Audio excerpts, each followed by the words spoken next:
Hello, hello, everybody. How y'all doing? What is up, my friends? What's up, Spades, Zavern? 4 metric years of support. Query Uyap, how you doing? What is up, my friends? Let me get our background tunes going here. How's it going, G. Gaxon? Pay me my toll. Hello, hello. Whittle Wolfie, what's up? Don't I dare put Claws in bottom tier? I've got some things to say about Claws. We'll talk about those. Mixed Signals, thanks for 3 months of support. Haka with 2 full years. That's a long time. That's a long time.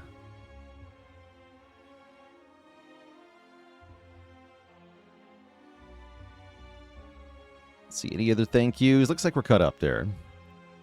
Excellent. How much does This Is Really Fun influence the tier list? I don't think it influences my rankings too much. It is an important thing to consider. I did call out some of the fun factors in the previous tier lists, but I didn't really consider them for the ranking. Can't fool you with the Spire 1 music this time. It's true, yes. We're listening to Spire 1. Darluck, thanks for the Prime sub in 53 months. Upcoming Juzu buff. Pretty spicy. Yeah, exactly, Tom. The problem with malls is that they cost 1. That is the core problem. More on that in a bit when we get to ranking. I guess Claws are first on the list, actually. If I just go by the current ranking here. I like when he says it's ranking time in the movie. So, we already ranked the Niao bonuses and the ancient relics that you can get from Act 1. Well, from the end of Act 1 going into Act 2. So we called that the Act 2 ancient because Niao is your Act 1 ancient.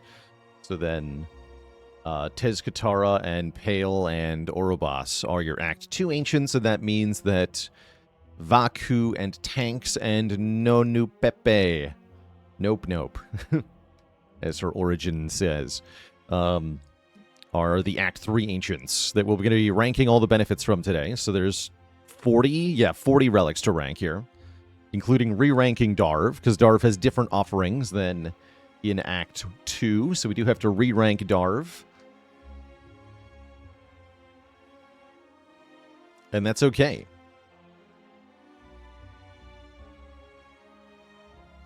Let's see. Anything to say before we actually get started here?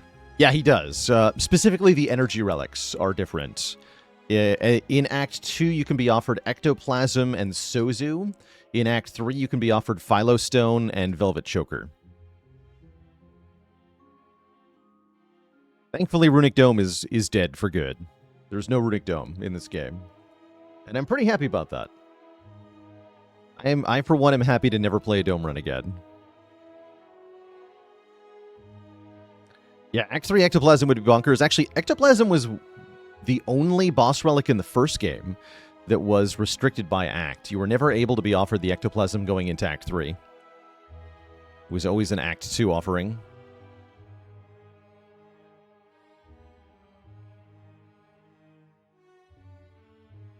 Good point, Cheesy Wiz. Yeah, it has been a while.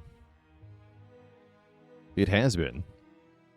Can Darv get Pyramid in Act 3? Yes. Yes, Darv can still give Pyramid, Pandora's Box, Astrolabe, the Dusty Tome, and whatever, Black Star, all that stuff. Need to re-add the Fusion Hammer. Yeah, where's our Fusion Hammer? And our Coffee Dripper. They didn't add it because it's anti-synergy with Tent, and all the Tent lovers would be very upset if they added Fusion Hammer or Coffee Dripper in. That's my head theory. Can't indirectly nerf Tent now, can we? No, we need to add boss relics that add more options at rest sites. That's clearly the winning move here. Yeah, I'm hoping for a good tent run soon. We haven't had like a dig tent yet, but there will be one eventually, I'm sure. The shovel.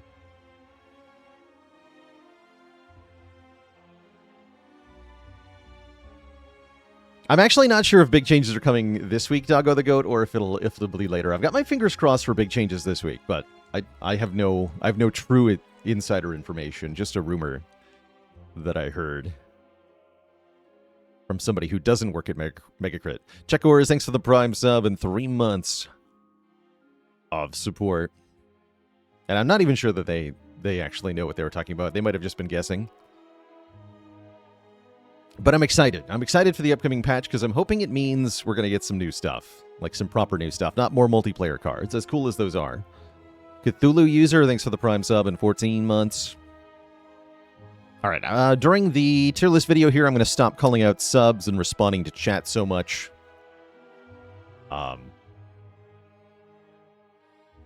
Because it'll be a YouTube video format. So I won't be as reactive.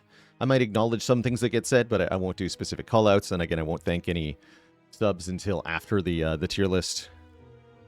So thanks for your understanding, chat, as we rank away some relics here.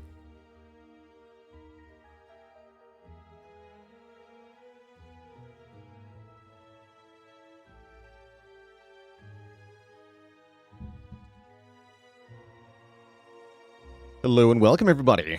We're back in the Spire here to rank some more Ancient Relics. This time we're going to be ranking the Ancient Relics that you get at the start of Act 3. The ones you get from tanks, Nonu Pepi, Vaku, and the Act 3 offerings from Darv as well.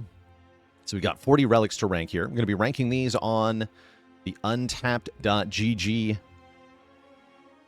tier list ranker, where you can rank your own cards, relics, potions, anything you want. You can create a tier list of your own creation. And you can even use that with the Untapped Companion overlay to display your tier rankings over cards in-game, or you can use my tier rankings and play like I'm watching over your shoulder and helping out by downloading the Untapped Companion. There'll be a link to that in the description of the video below this, as well as a link to the finished version of this tier list if you want to see it on the website, including as it gets updated through game patches. For now, though, we're going to be ranking all of these based on the version 0.108 patch of the game. And yeah, we're going to be ranking from a scale of always amazing for relics that are just consistently going to be good, basically no matter what your build is. Always good is things that are also generally very solid, but maybe not as good as the things in the very top tier. Need synergies for relics that have potential to be really strong, but only under certain circumstances, only if you have certain things already set up. Inconsistent for relics that can do well, but frequently don't, and therefore should be considered less frequently.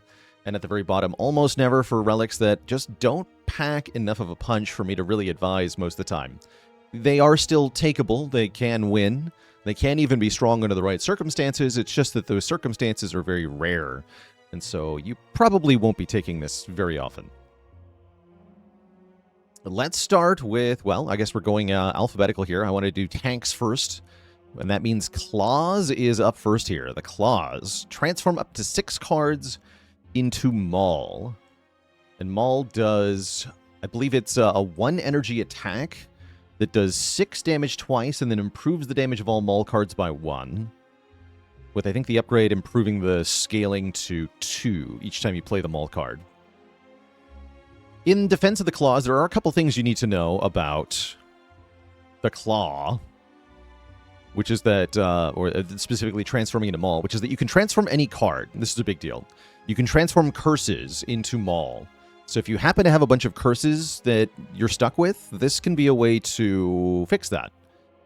Additionally, if the card is upgraded or enchanted, that will preserve. So if you have a sharp attack, you can turn it into a sharp Maul, and any upgraded card turns into an upgraded Maul. So that's the good stuff about Maul. Also, if you happen to have Bing Bong from Act 2, then you'll get twice as many Mauls. You'll have 12 copies. You can't transform Ascender's Bane or any other Eternal Curse. But other curses like Normality, Pain, stuff like that, you can get rid of it. So that can be nice. Yeah, non-eternal curses only. Core problem here, though, is that the Mauls just don't do quite enough damage.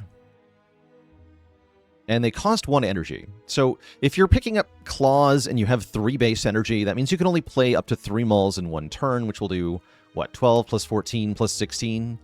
Will do 42 damage to 1 target? That's actually not that bad, but that's devoting your entire turn, and realistically, you're going to have to spend energy on, you know, blocking or playing powers or something, and that means even less Mauls played, which slows down their scaling. It's pretty tough. You have to be able to trade damage well, or have to be able to get additional energy somehow to be able to make these work. If you're just having 3 energy, these are not an adequate source of damage, is what I've found. They're too expensive to keep playing lots of times. In Act 3, typically you're trying to play relatively few attacks and a large number of powers and skills, and the Claws really don't play along well with that. You can't use the Soup enchantment to transfer to Mauls because the Soup makes them eternal. So you can't transform Soup Strikes, unfortunately. That for me means Claws go in almost never. This is, on Ascension 10, I think this is one of the only ancient bonuses I've never picked on purpose. And with my limited experience with it, I have been very unimpressed. I also haven't seen anybody else have much success with these. So yeah, definitely going in the very bottom rank for me. Next up is going to be the Crossbow. At the start of your turn, you get a random attack from your character in your hand. It's free to play this turn. This is definitely one that's quite dependent on the character, with Regent benefiting the most, and probably Silent benefiting perhaps the least. Because it makes a free-to-play attack, the more big, expensive attacks your character has access to, the better the Crossbow is. So Ironclad has a lot of big attacks, 2 and 3 cost cards. Necrobinder has a lot of big, expensive attacks. And Regent has a lot of star-costed gigantic attacks. And these are all incredible with Crossbow. Even the other characters do pretty well with Crossbow. It's just like added damage per turn, generally speaking. The big downside is that, there's no ethereal keyword on the created cards, so this will clog your deck. This will generate a bunch of cards that you'll have to draw back into, and those will no longer be free. So the Crossbow, it has a little bit of a downside, the clogging downside, but if you're doing good enough damage, it won't even matter. I think this is somewhere between always amazing and always good. I'm probably going to rank it in always good. Even if you don't have synergies, the Crossbow's consistent output of damage is quite helpful. And the secondary effects generated by the attacks you create could be useful too, like Defect can create orbs indirectly from the Crossbow. Ironclad might get debuffs, so on and so forth. But if you have synergy with the Crossbow, you know, if you've got bonus damage on your attacks, or you have relics that reward you for playing lots of attacks, or if you're playing a Regent who benefits from creating cards, any of these things will push Crossbow easily into amazing tier. But I think the floor of it is just good. It's a really good relic. And I'm rarely unhappy to see the Crossbow. Doesn't mean there's not better options, mind you. Next up, the Iron Club. Every 4 cards you play, draw a card. This is a crazy amount of card draw. This is, generally speaking, at least 1 card draw per turn, if not more. It's got a counter that carries over from combat to combat, so you can set it up to be 1 draw on the first card you play on turn 1. And then it's very frequently, again, drawing at least 1 per turn. The more cards you can play, of course, the more this draws and becomes incredible. So this is another one where the top end of it is amazing, you know, if you can really spam lots of cards, but the floor of it is probably good. And that's, I think, where I rank Club, is always good. This is a very solid amount of card draw for any deck. Can be ridiculous amounts of card draw for the right deck. So if you've got a lot of cheap cards and energy generations and such, this can be insane. This can even enable infinite combos under the right circumstances. And almost any deck will appreciate it. So this is great. Great, but not necessarily amazing. But yeah, very, very solid. I like the club a lot. What else we got here? Meat Cleaver. Meat Cleaver lets you cook at rest sites, and cooking is ridiculous. Cooking is gain 9 max health, so you're healing, and remove 2 cards. And even in a mediocre act, mediocre act 3, you get, what, 3 rest sites total, and you have to rest at one of them? If you cook twice, you get 18 max health, and you remove 4 cards, which is insane. That's just ridiculous. And if you get 4 or more rest sites in Act 3, then it's really, really powerful. If you have Tent, it's really, really powerful. Yeah, the only time you don't really care about Meat Cleaver is if you already have a gigantic pile of cards. You know, if you've got 50 or more cards, then removing 4 of them really won't do much. But any deck that has strikes in it is really going to appreciate the Meat Cleaver a lot. I think this one's always amazing. This is always going to be very helpful, and the floor of it is still quite strong. The main downside with Meat Cleaver is that you don't get any benefit until reaching the first rest site in Act 3, so if you need some immediate output to survive, like the Scrolls of Biting, for example, if you have a really bad matchup against those guys, then you may have to take something else to not get dunked immediately by the short fights of Act 3.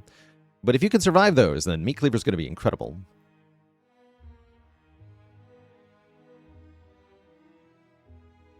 Let him cook. Yeah, cooking good, for sure. Cooking real good. Sai. It's time to rank the Sai. Sai says, at start of your turn, gets 7 block, which is, well, that's good. That's the way I think of this is if you imagine you get 1 draw per turn and 1 energy per turn, and then you use that to play a Defend Plus. That's pretty much what Sai is doing. It's additional output in a really helpful way. This can supplement an already good block plan, or it can add some much-needed block to a deck that's very offense-heavy. In either case, you're really going to appreciate it. I think this one's always amazing. There's no like ceiling or floor on this. It's just always 7 block, which is always very good. And so every deck can appreciate it. Every deck can benefit from it, really. So it should always be something you consider. It's not always the best bet, but it's always worth thinking about. Yeah, it's not affected by debuffs. Isn't the ceiling just 7 block per turn? Well, in theory, you can do something like a Barricade. You can retain the block and then benefit from it more, or you can have that block activating something like Juggernaut. So I guess Clad specifically has a couple specific interactions where it can do a little bit more. You know, it can be block and damage per turn, but yeah, you can't really get more out of this. There's not really any way to magnify what it gives you. It can stack with no, it can't stack with Orichalcum because it's at the start of your turn. This actually doesn't work with Orichalcum. So the floor is actually 1 block. I've seen somebody have a run where it was 1 block per turn because they were always blocking with Orichalcum anyway. So it can actually be bad if you have Orichalcum and you're using that Orichalcum consistently, but essentially otherwise, it's generally quite good.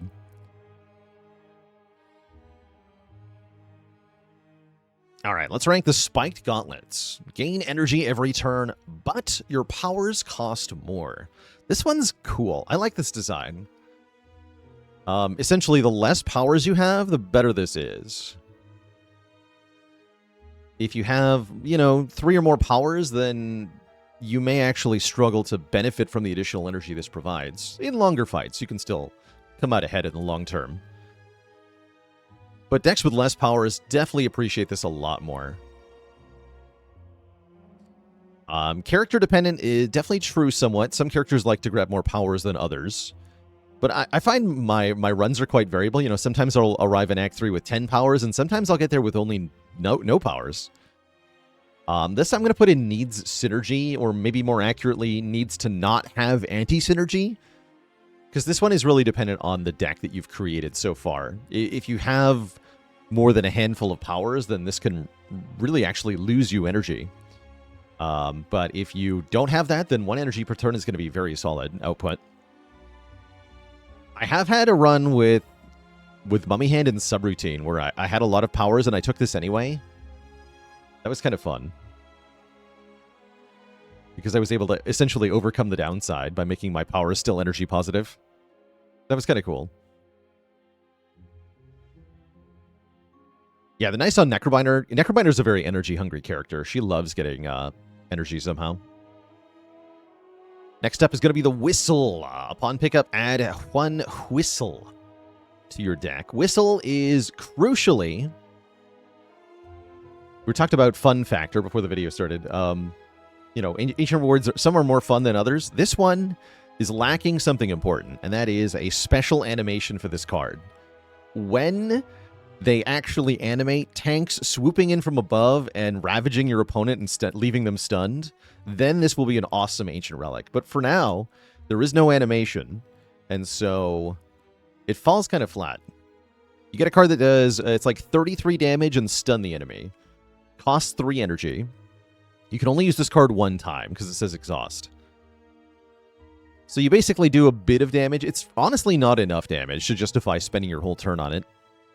If you can play other cards on the same turn, it's kind of cool. Stunning an enemy is quite nice because you set them back by a turn. Next turn, they'll go back to doing what they were going to do on the previous turn. And there's some fun little things you can do with that, but nothing too powerful. To make the most of a Whistle, I think you either need a way to play it more than 1 time. Adding replay won't cut it. You can't stun an enemy for multiple turns by replaying this with like Echo Form or something. But you can enchant it with Soul's Power to remove the exhaust if you get lucky with an event in Act 3. And you can generate more copies. So if you have Bing Bong, this gets a fair bit better, because then you get 2 of them. But overall, Tanks' Whistle I have not found to be that good, right? If you're spending your whole turn on doing 30 damage and stunning 1 enemy, then the next turn you're not in much better shape. And so this one for me goes in almost never, because I find it very low impact. It's very hard to get the circumstances required to make it good or reusable. So yeah, I don't know. It's a lot better if you have Snecko Eye, that's for sure.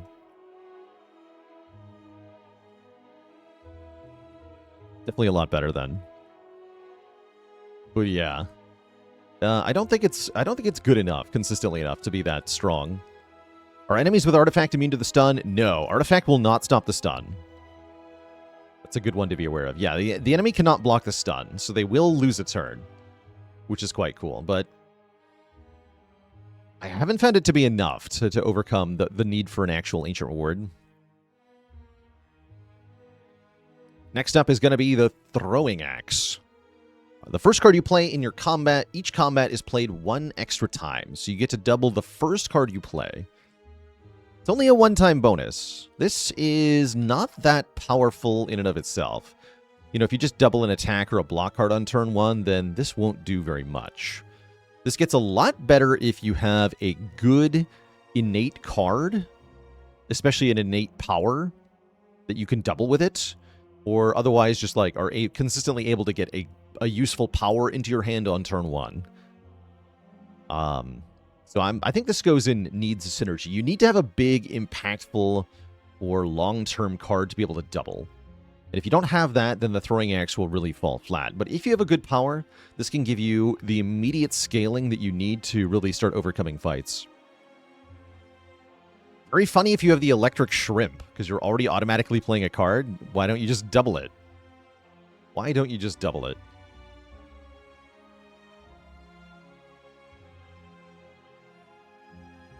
But yeah, again, if you can double something good, then it's great. But otherwise, not that good. Afterimage, I think, is a good enough pick. Yeah, I think Afterimage can be good enough to make this worthwhile. Yeah, I think so. Because you're essentially getting another copy of your best power in play at no additional cost. It's pretty good, right?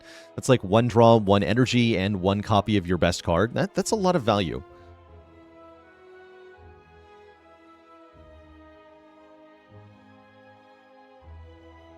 I could see this being amazing with Shrimp Reanimate. Just summon 60 at the start of combat, and then Unleash instantly kill stuff. That's pretty good. Speaking of instantly killing stuff, next up is going to be the Tri Boomerang. You pick 3 attacks in your deck and enchant them with Instinct, which means they do double damage. And I believe that doubles any sort of scaling damage that they would do. So, for example, Unleash doing damage based on Austy's health, that'll double the final damage product. So you do damage to double Osti's health.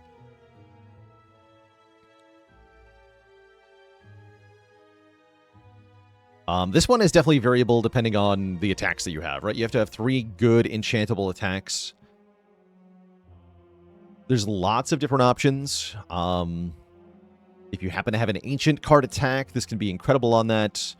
You can put it on claws for defect. You can put it on things like bludgeon, on ironclad. You can enchant the scythe or bury or reap on Necrobinder.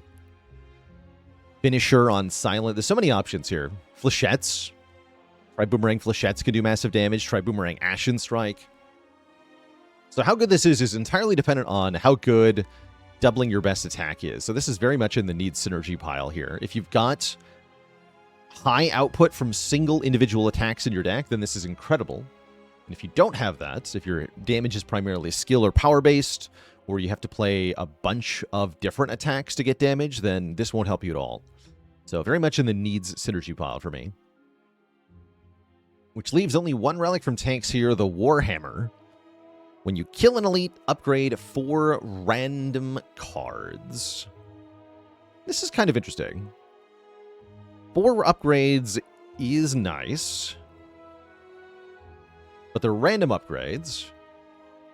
And more problematically, they happen upon killing an elite, which means you're kind of at the mercy of the path that the map gives you, as well as your ability to kill those elites without an ancient bonus from Act 3. That's kind of like Black Star here, right? The same problem is that you don't actually get any upside until you've already beaten your first elite of Act 3. But if that elite just stomps you in the face, then you lose. Your run is over. You died. Mechanite got you again. So sad. Try again later.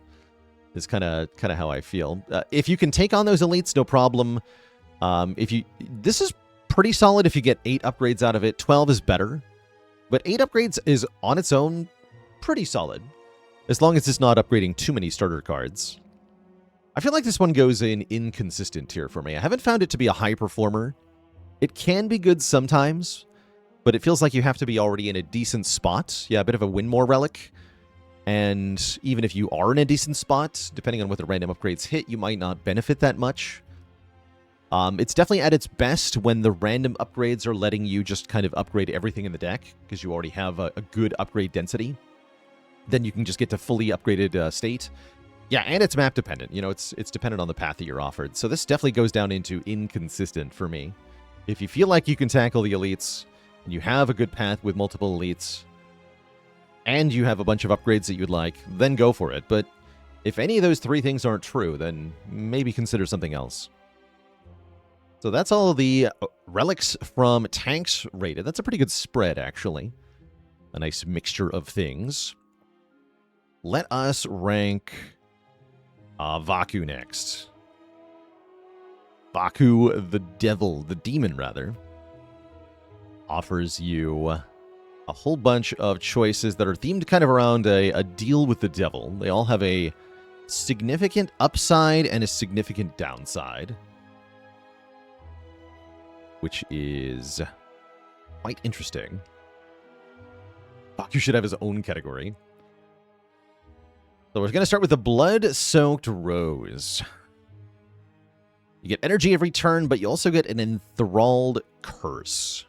And that Enthralled Curse is mean. See, can I see? No, I can't see curses in this at the moment. So the Enthralled Curse is a 2-cost curse that says, if this card is in your hand, you cannot play any other cards. So you have to spend 2 energy on Enthralled if it's in your hand. There are very few ways to deal with the Blood-Soaked Rose. Necrobinder can use Cleanse to destroy the Enthralled. Regent can use Charge to get rid of the Enthralled. You can also get rid of it with discard at the start of your turn from Tools of the Trade or with Tyranny. Pale's Eye works. Okay, so this can work with Pale's Eye. It's kind of fun. I guess you could technically exhaust it with Havoc, but that sounds really hard to line up. Oh yeah, terrible against Queen, because she can bind the Enthralled and the other cards, just making it impossible to play certain cards. Entropy can transform it, although transforming a curse is a bit of a gamble. But yeah, there's not that many ways to deal with this, and the downside is very significant. You have one additional dead draw, and sometimes you just randomly lose 2 energy. The more you draw cards, the more likely you are to brick a draw by drawing into this. Especially if you draw into this with 1 energy left, you are really sad. Or even if you had 2 energy left, because then you just have no energy to spend on any other cards. The bigger the deck, the better this becomes, for sure. For me, though, the downsides are very significant, very hard to mitigate, which means this one goes into, I could say, either inconsistent or always never. Maybe inconsistent, to be generous to it. It is energy per turn, which is nice, but I like it less than Vaku's other energy option. I'm going to put the earrings in inconsistent. This one's going in almost never for me.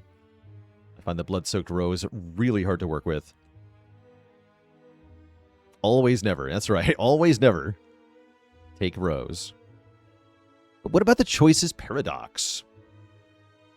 Choices Paradox doesn't seem that strong at first glance. Start of each combat, you look at 5 random cards, choose one to put into your hand and give it retain. That doesn't sound that strong. But consider that this is making rare cards very often. You're almost always going to see at least 1 rare from this thing. Pretty likely that you see more than 1. You can make rare powers. You can just make powers in general. And because it gives retain to the chosen card, whatever it makes, as long as it's got a good matchup against the fight that you're in, you can just hold on to it until it's more impactful. So it's actually quite good. You get more options on turn 1. The downside here, I think, is maybe the cognitive load, similar to the Nilri's Codex from the first game. Just having to make a choice of these random cards, like which of these random cards is best in the current situation. That's a lot of thinking to do each and every combat, so that can be annoying. But as long as you're willing to put in the mental effort to think about which choice is the best and when to play them, I'd say the Choices Paradox is always good. It's not amazing because it doesn't provide direct output in any real way. It doesn't actually give you more energy. It does give you 1 more card in your hand, but it's just another option as to what you spend your energy on. But if you spend your energy on the right additional option, then you will definitely do better in fights. So this one goes in always good for me.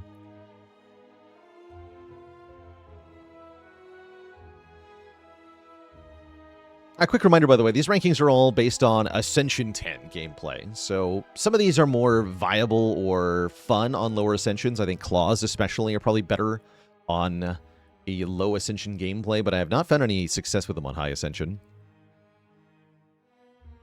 Next up is the Distinguished Cape. Upon pickup, lose 9 max health, but get 3 apparitions, which are one-time gain 1 intangible cards. This is a pretty good relic. The 9 max health loss isn't that significant, and the 3 apparitions are very strong. Essentially buying you 3 free turns per fight to set up your, damage plan. Get powers in play, play attacks, all that stuff. The apparitions are a lot better if you have Toxic Egg, then they're not ethereal, so you don't have to play them on the turn you draw them. Also very good with Bing Bong, as then you get 6 apparitions, which is ridiculous.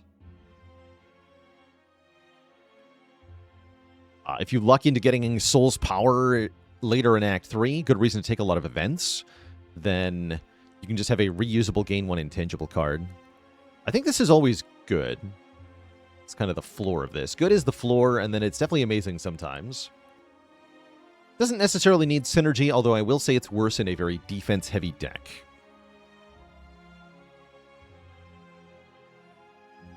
But overall, pretty dang good.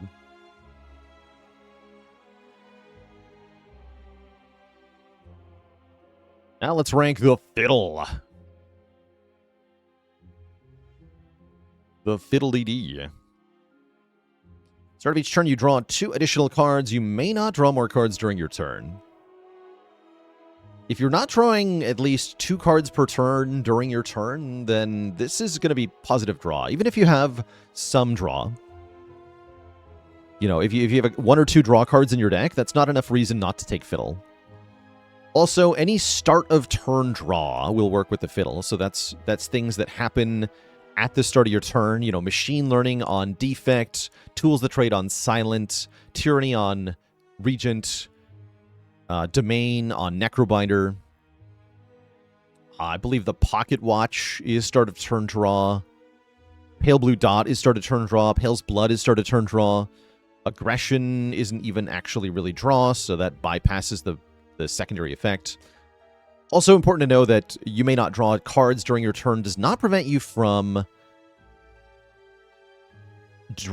getting cards into your hand via non-draw methods. So like Hologram and All for One, return cards to your hand, but that's not card draw, so those still work. Fiddle starts at...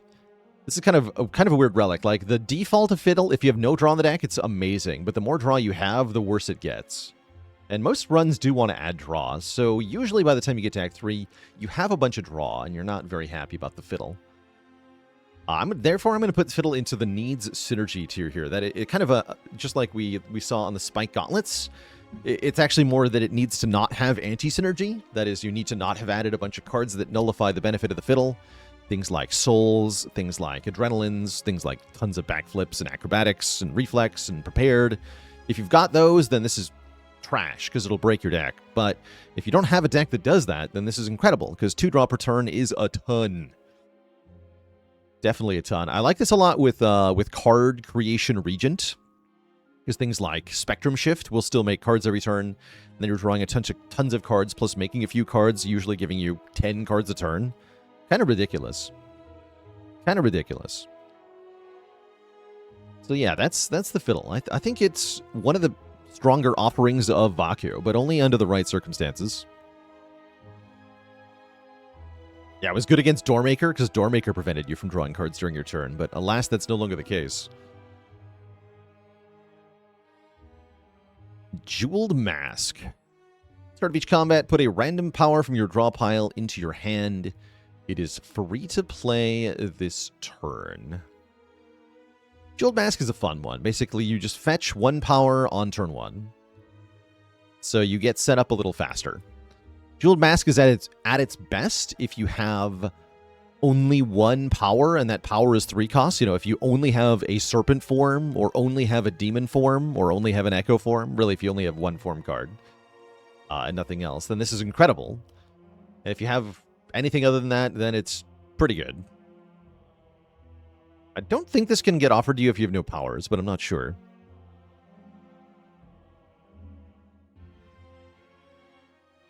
We definitely wouldn't call this great. Just doesn't do enough to qualify as amazing, but I think it's probably in the always good tier. Just getting your powers down fast is almost always going to be quite helpful. And it feels even better, given that as a Vaku Blessing, this is a rare Vaku Relic with no downside. So if you're looking at the other things Vaku is giving you and they have crappy downsides, you may not want to take them, you know? But this one can be quite good. Yeah, I like it both when I have 1 power and when I have a ton of powers. Next up, the Parasol Turbo Card Slop. Yeah, card slop. Card deck. So Parasol says when you encounter the merchant, you get everything he sells. So what you get is 7 cards. You get all 5 cards in the shop, one of which is a power. 2 of which are attacks, 2 of which are skills. And then you also get the 3 shop relics. Plus the 2 colorless cards as well. So it's always a uncommon and a rare colorless card. Interesting. The rare colorless cards are kind of interesting.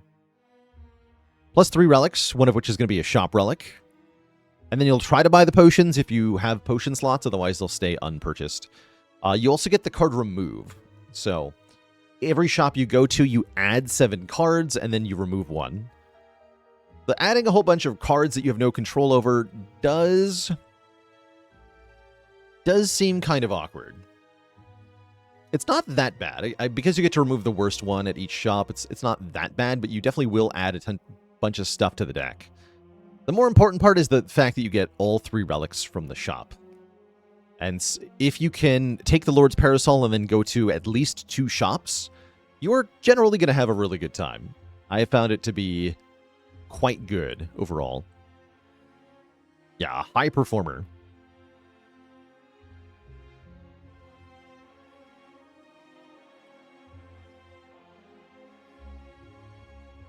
With Courier, the shop will get restocked, so you basically buy the top thing off of every pile, and then you still have a full shop to buy from.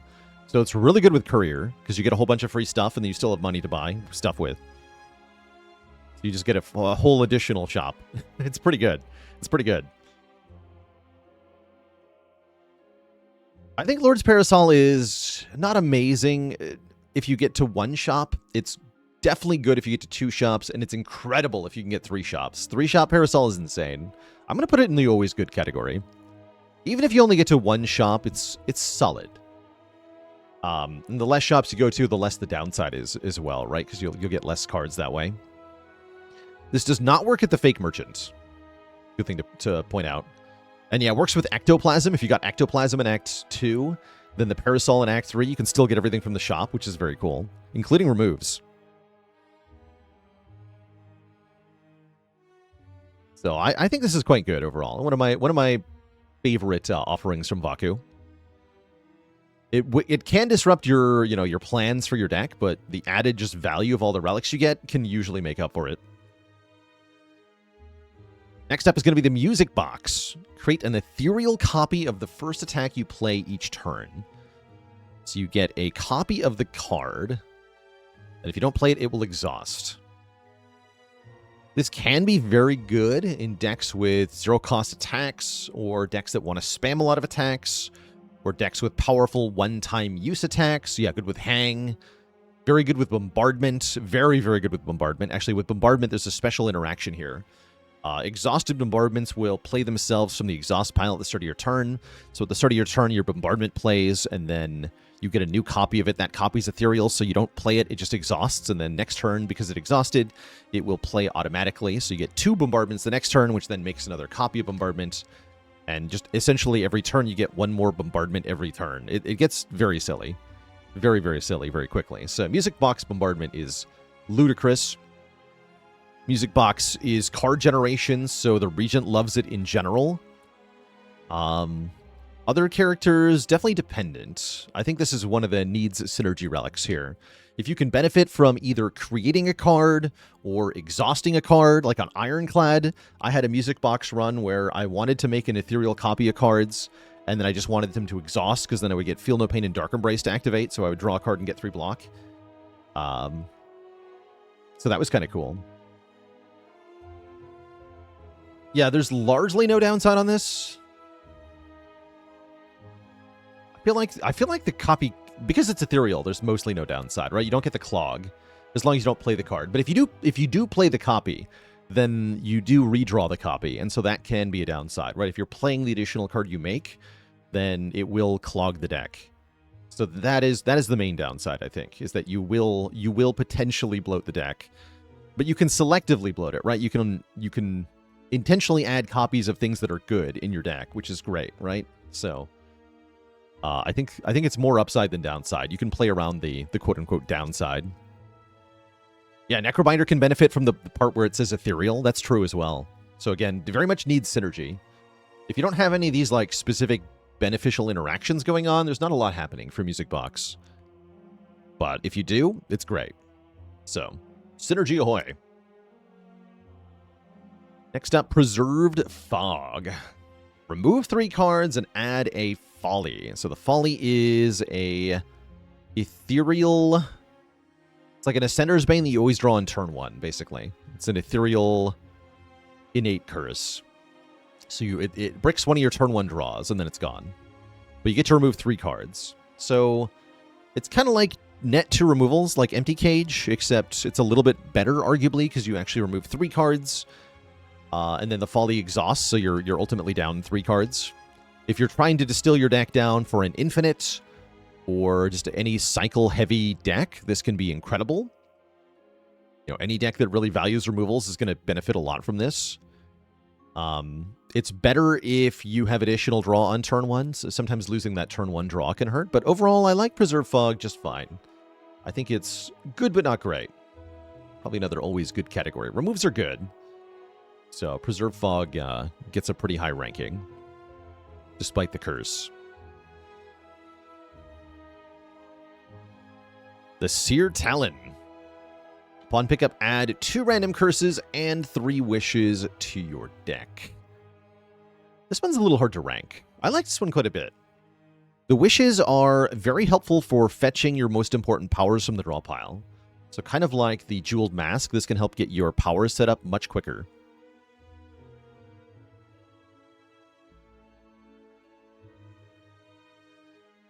The curses are definitely a bit of a downside, though. Normality can appear from this. Doubt, pain, like lots of sticky curses. I don't believe the curses can ever be eternal ones. No, they're always removable. Realistically, you end up removing one of these at a shop in Act 3, and then you're stuck with one of them. I'm not sure whether to rank this in always good or inconsistent, actually. I think it might be inconsistent. If you've got good powers to fetch, and you can remove the curse, then it's not too bad. Otherwise, it's kind of iffy. It's good if you have Toxic Egg, because the wishes will be upgraded and they have Retain. I think I'm going to put it in inconsistent. I like the Seer Talon. I'd rank it higher than Warhammer, usually. But it definitely isn't strong all the time. Yeah, the bigger your deck and the more you want to cherry pick your powers, the better it becomes. Really nice on Silent for fetching Well-Laid Plans right away. Really nice on Defect for fetching an important power. Kind of weird with Bing Bong. You'd get twice as many wishes, but also twice as many curses. Bing Bong is kind of awkward. Yeah, I don't know about Bing Bong. All right, and lastly but not leastly for Vaku, the Whispering Earring. This is, in my opinion, the most Vaku-like of Vaku's relics. You get energy every turn, but Vaku plays your first turn for you. This is quite something. So, and what Vaku does is specifically play your cards from left to right. Just plays the leftmost card on the leftmost target. Until he can't do it anymore, or until he plays 13 cards, at which point he'll stop because he's bored because your deck is stupid. 13 is the perfect number of cards. Any more is too much. That's what he says. So Whispering Earring is good if you have innate cards, because then those will always get played. And it's quite bad if you have cards that can brick your hands, basically. You know, if you have cards that discard cards, or if you have cards that exhaust cards, then Vaku can really mess you up. He can mess you up big time. He'll do things like not play your most important power on turn 1, so then it goes to the discard pile, or he'll exhaust important cards on turn 1, or he just won't block at all, so you take a bunch of damage to the face. And then that happens every fight, and then you just die from not blocking on turn 1. He'll play the Gambit for you. Oh yeah, if you have colorless card generation, like if you have was it not Cosmic Indifference? The Regent card that makes a random colorless card when you block. Manifest Authority, that's the one. Yeah, if you have Manifest Authority can make Gambit, and then he'll play Gambit, and then you will die. So he can play Gambit on you, because he's a jerk. I guess Quasar can maybe do the same thing. Jack of all trades can also create Gambit. Bundle of Joy can create Gambit. There's a bunch of ways to create Gambit. So yeah. All this to say, the Whispering Earring, there's a lot of things that can make the Whispering Earrings bad, which is definitely why I'm going to stick it in the inconsistent tier. The earrings are at their best when you have innate cards and you know what Vaku's going to play, but if there's essentially any amount of randomness in your opening draw, then Vaku has the potential to really mess you up. Now, it's likely that even if there is a, bad draw order that you could get, it's probably that you won't get it, but you might. You might get that opening draw that Vaku will mess up, and then things are going to be tough for you. So the earrings are definitely in the inconsistent tier for me. I like them more than the Blood-Soaked Rose. That should say a lot about the Rose, that I like the earrings more. But I do, in fact, like the earrings more than the Rose. Not by a lot, but by a little bit. And yeah, notably, Vaku not getting any relics here ranked in the top tier. I wonder if that will be true for the third Ancient of Act 3. What about our big, beautiful lady? Nonu Pepe, they call her. No New Pepe offers a bunch of different abundance-themed bonuses, which we are going to rank now. Starting with the beautiful bracelet. Choose 3 cards in your deck, give them Swift 3. So, draw 3 cards the first time you play this. That's essentially draw 9 each combat. Best targets for this is generally 0-cost cards of any kind, so that you can get the draw before you spend your energy. The best card to put this on is Anger, or Undeath on Necrobinder. Anger or Undeath both allow you to create copies of the enchantment, and then keep getting additional card draw, which is disgusting. So there are 2 specific cards that just completely break this. But even if you're just getting, you know, the draw 3 on 3 cheap cards, then that's a lot of card draw, and almost every deck will really appreciate that. The more energy you can generate, the better this gets, but it's kind of insane. This one goes into Always Amazing for me. It's so much draw that basically every deck benefits massively. You get to deploy your powers so much faster. You get to play bigger hands so much faster. Very strong. Very strong. Blessed Antler. Gives you energy at the start of each turn, but you shuffle 3 Dazed into the draw pile. So you have 3 bricked draws during your first deck cycle. You can draw these on turn 1, unlike the Mark of Pain from the first game. So it's kind of like having 3 additional Ascender's Banes. That kind of sucks. Energy is good, but Blessed Antler's downside is really significant. You will absolutely feel the pain in the short fights of Act 3, like the Scrolls of Biting. And falling behind during the crucial turns of a boss fight can equally feel really bad. The additional energy can be worth it in the right deck, but I feel like it has to be in the right deck. This, for me, is very inconsistent. Exactly when you draw these Dazed, crucially, the Dazed can prevent you from spending the energy that the Relic gives you because you don't draw enough cards to actually use the energy, and then you just have all downside and no upside. But if you have something like Feel No Pain or Dark Embrace or really consistent draws or Runic Pyramid, then this is great. This is great. But yeah, not often enough for me to like it that much. I think this is one of the weaker blessings from No New. Scarf. The 5th card you play from your hand each turn is free. So this is like an energy relic, but better, but it does require you to meet a condition of being able to play 5 cards in, well, specifically 4 cards in 1 turn, and then have a free 5th card to play. And that is a significant downside. It's not always possible to play 4 cards. If you have 3 energy and all your cards cost 1, then it can be quite tricky. But if you have any amount of 0-cost cards, or good card draw, or cards that make other cards, or anything else like that, then the Scarf can be amazing. This can give you a 3 energy card for free, or even more. You know, there's more expensive cards than 3 in this game, like Meteor Strike. Very good on Regent, because free also includes star cost. So you can discount the star cost of your cards and then make tons of stuff happen.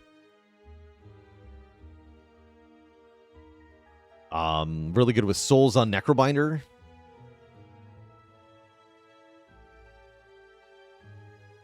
This is like the fusion of Always Amazing and Needs Synergy. This is kind of weird.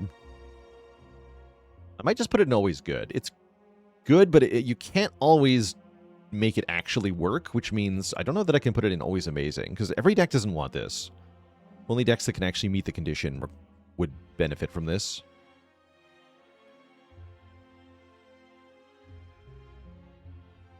It does break your pocket watch.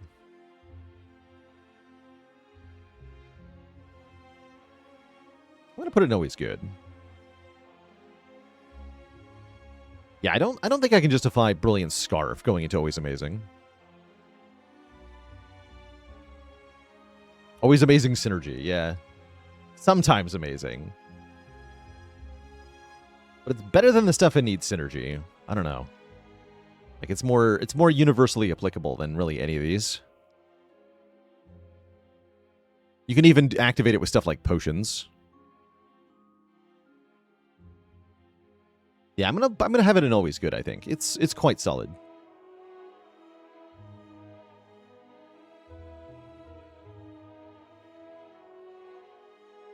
Yeah, always good, sometimes amazing. And that's where a number of, like, that's where Parasol falls as well. Like, the floor is good, the ceiling is really, really, really good. This is a lower floor, but a higher ceiling. That's why it's a little harder to rank. Anyway, the Franz. Speaking of relics with a big difference between the floor and the ceiling. Franz says, at the start of each combat, fill all empty potion slots with random potions. How good this is definitely dependent on how many potion slots you have. An Ascension 10 run by default has 2 measly potion slots. That's nothing.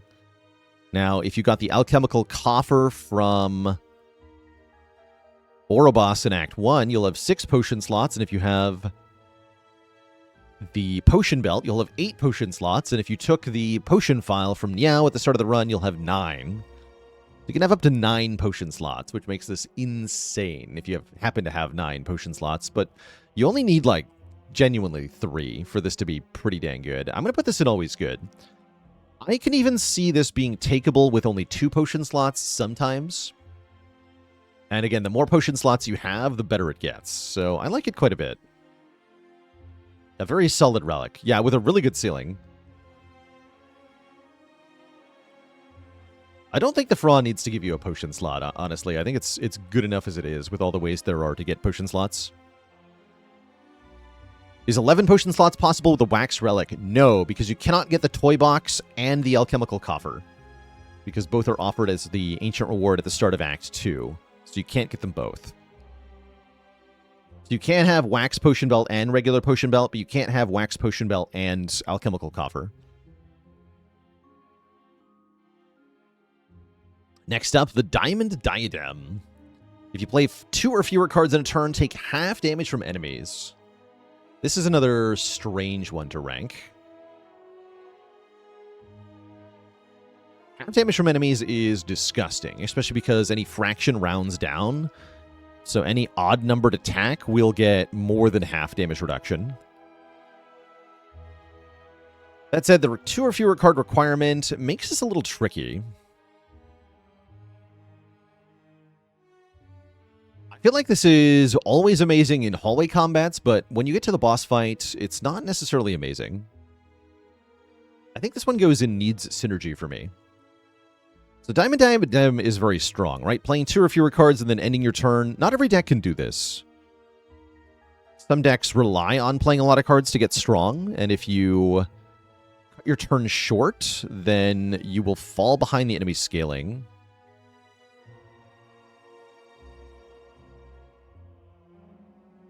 Yeah, it can stop you from getting owned by a bad draw, but unless you are able to do something with the 2 cards that you play that stops the next draw from being worse, this will not help you. That's the problem, right? Like, you can Giga Block for 1 turn, but then what about next turn?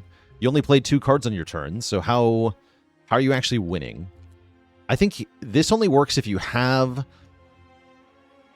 a way to scale up the deck properly. Big expensive powers work really well, or lots of per turn effects. If you don't have those big expensive powers, this will not be good enough. This doesn't replace the scaling solution for the deck. That's my take on it. It is the ceiling of this is very high. Like, this is quite strong, especially if you've got like Pocket Watch or something, so you can get bonus draw when activating it. But it's not something you can just always take.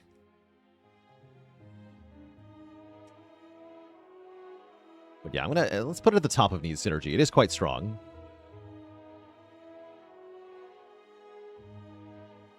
I'm going to reorder some of these too. Iron Club is going to be higher than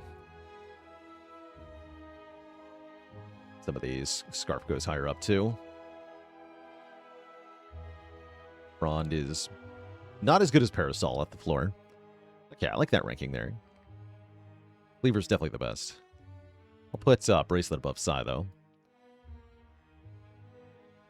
Put Rose at the top of Almost Never. Okay, that feels about right. Okay. Fur Coat. Pawn pickup marks 7 random combats, and all enemies in those rooms have 1 hit point.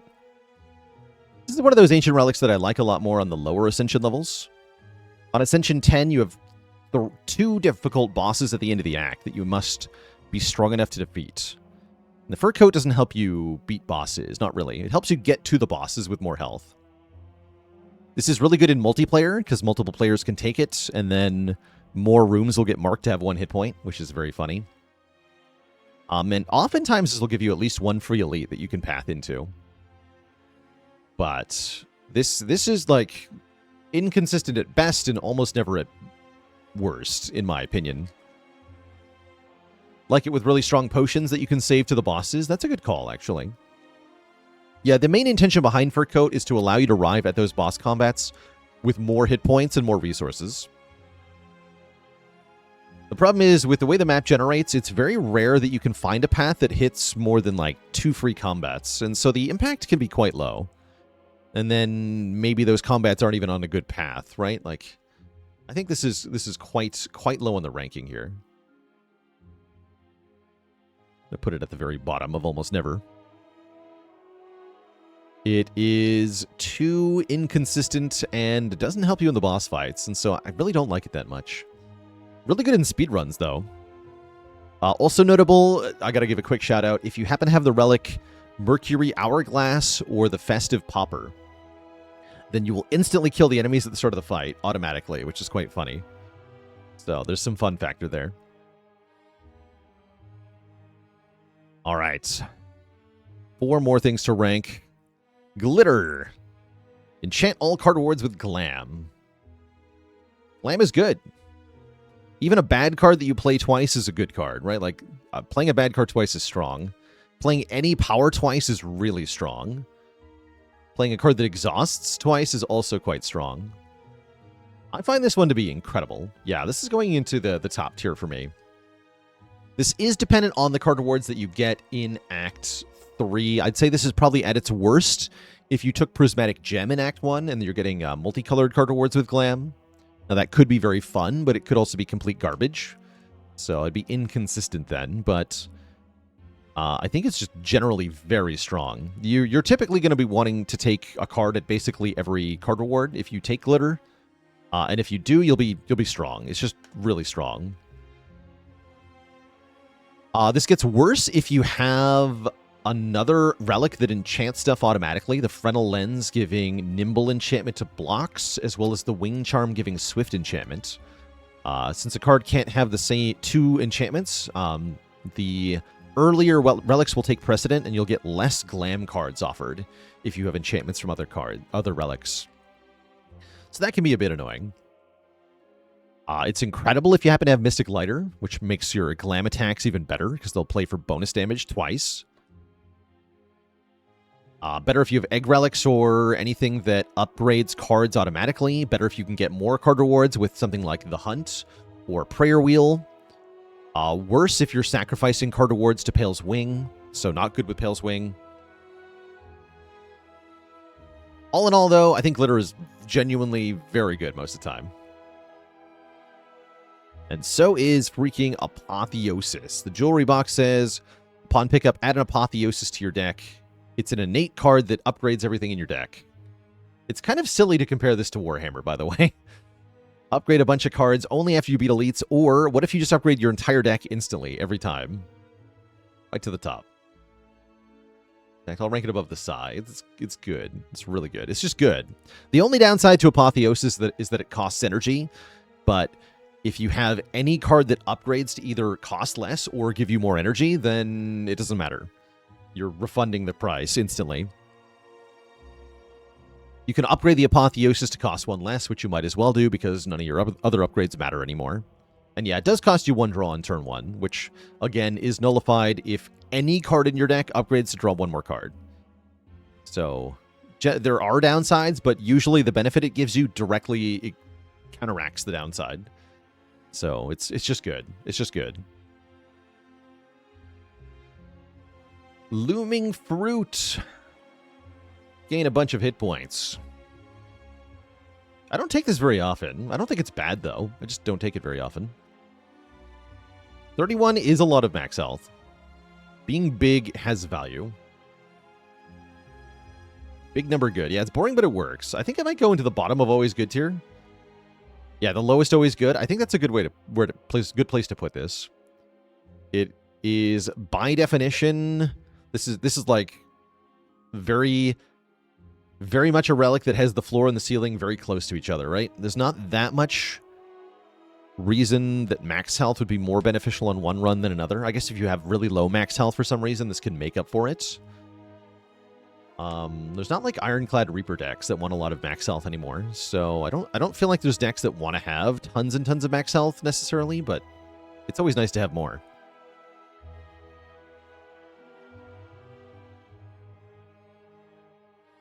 Yeah, Fruit's main problem is that you're offered other no-new blessings at the same time, which makes it really hard to pick. Something that's not hard to pick, though, in my opinion, is the Signet Ring, giving you 999 gold. That's a lot of money. That's a lot of relics worth of money.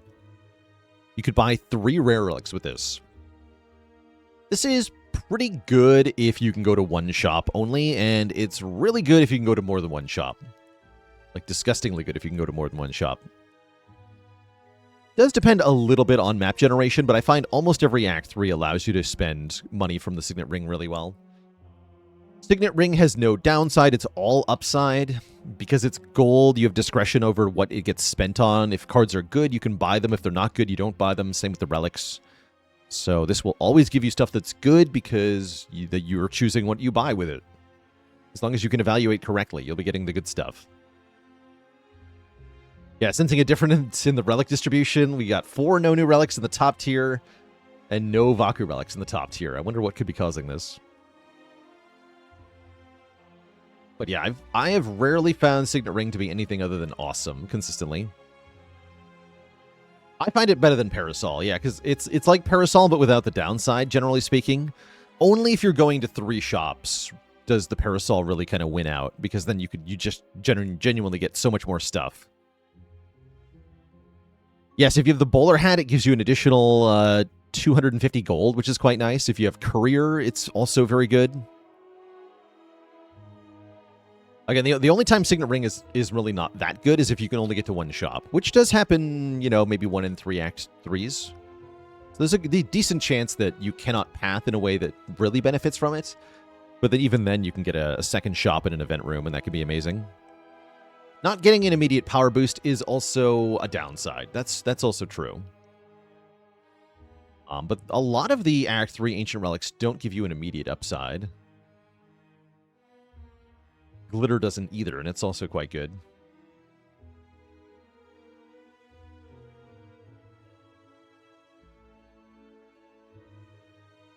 But yeah, overall, I think it's quite solid. Yeah, worth at least 2 normalities, that's for sure.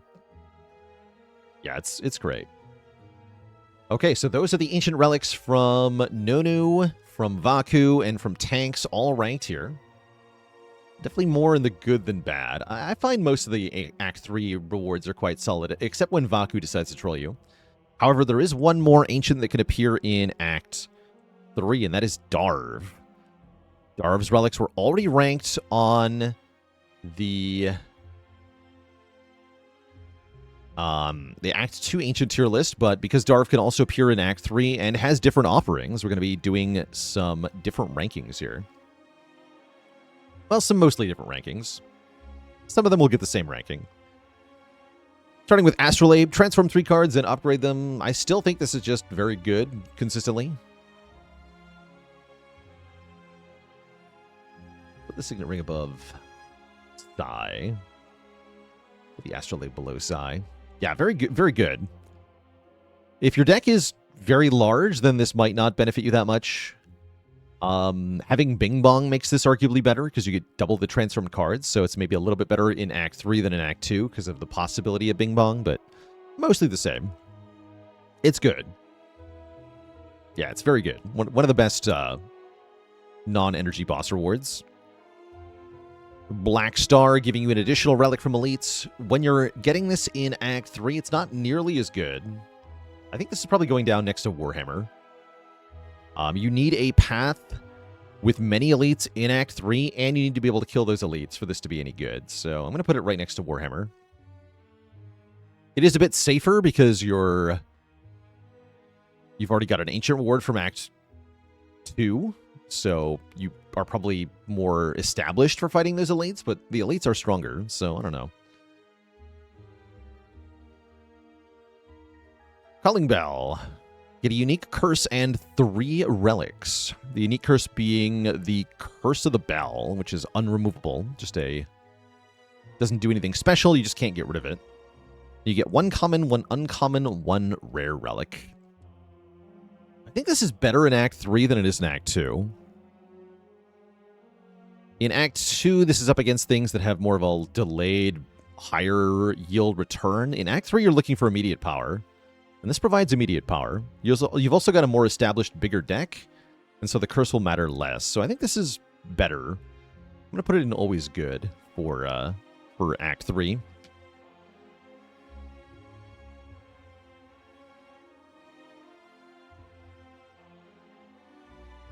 The Dusty Tome. Yeah, imagine having 2 Curse of the Bell. Dusty Tome gives you a special ancient card, depending on your character. Ironclad gets Corruption. Silent gets Wraith Form. Defect gets Bias Cognition. Necrobinder gets the Forbidden Grimoire, which can remove cards. And Regent gets the Hidden Throne. Or Sealed Throne? Gets the Throne card that gives him 1 star per card play. That one's really good.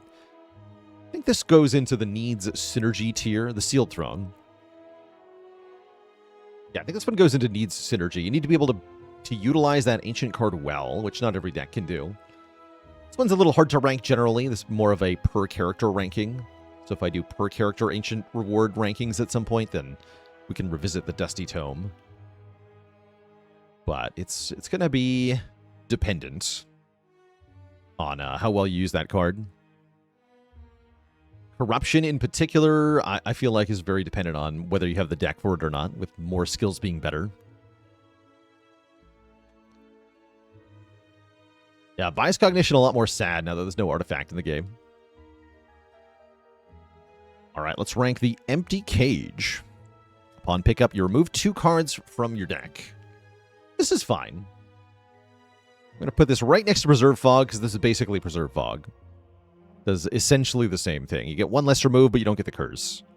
So it's good. 2 removes is good, but you can usually do better.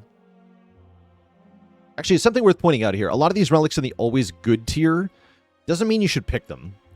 Because good may not be good enough to win you the run.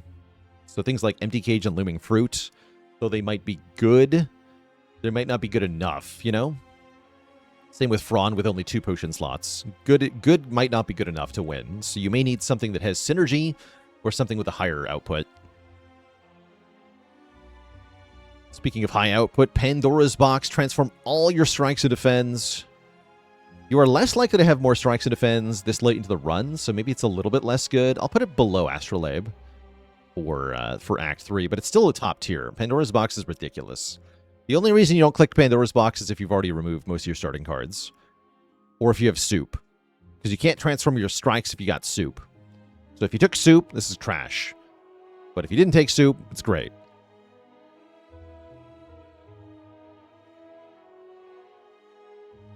And why isn't Fog strictly worse than Empty Cage? Because the curse it gives you exhausts.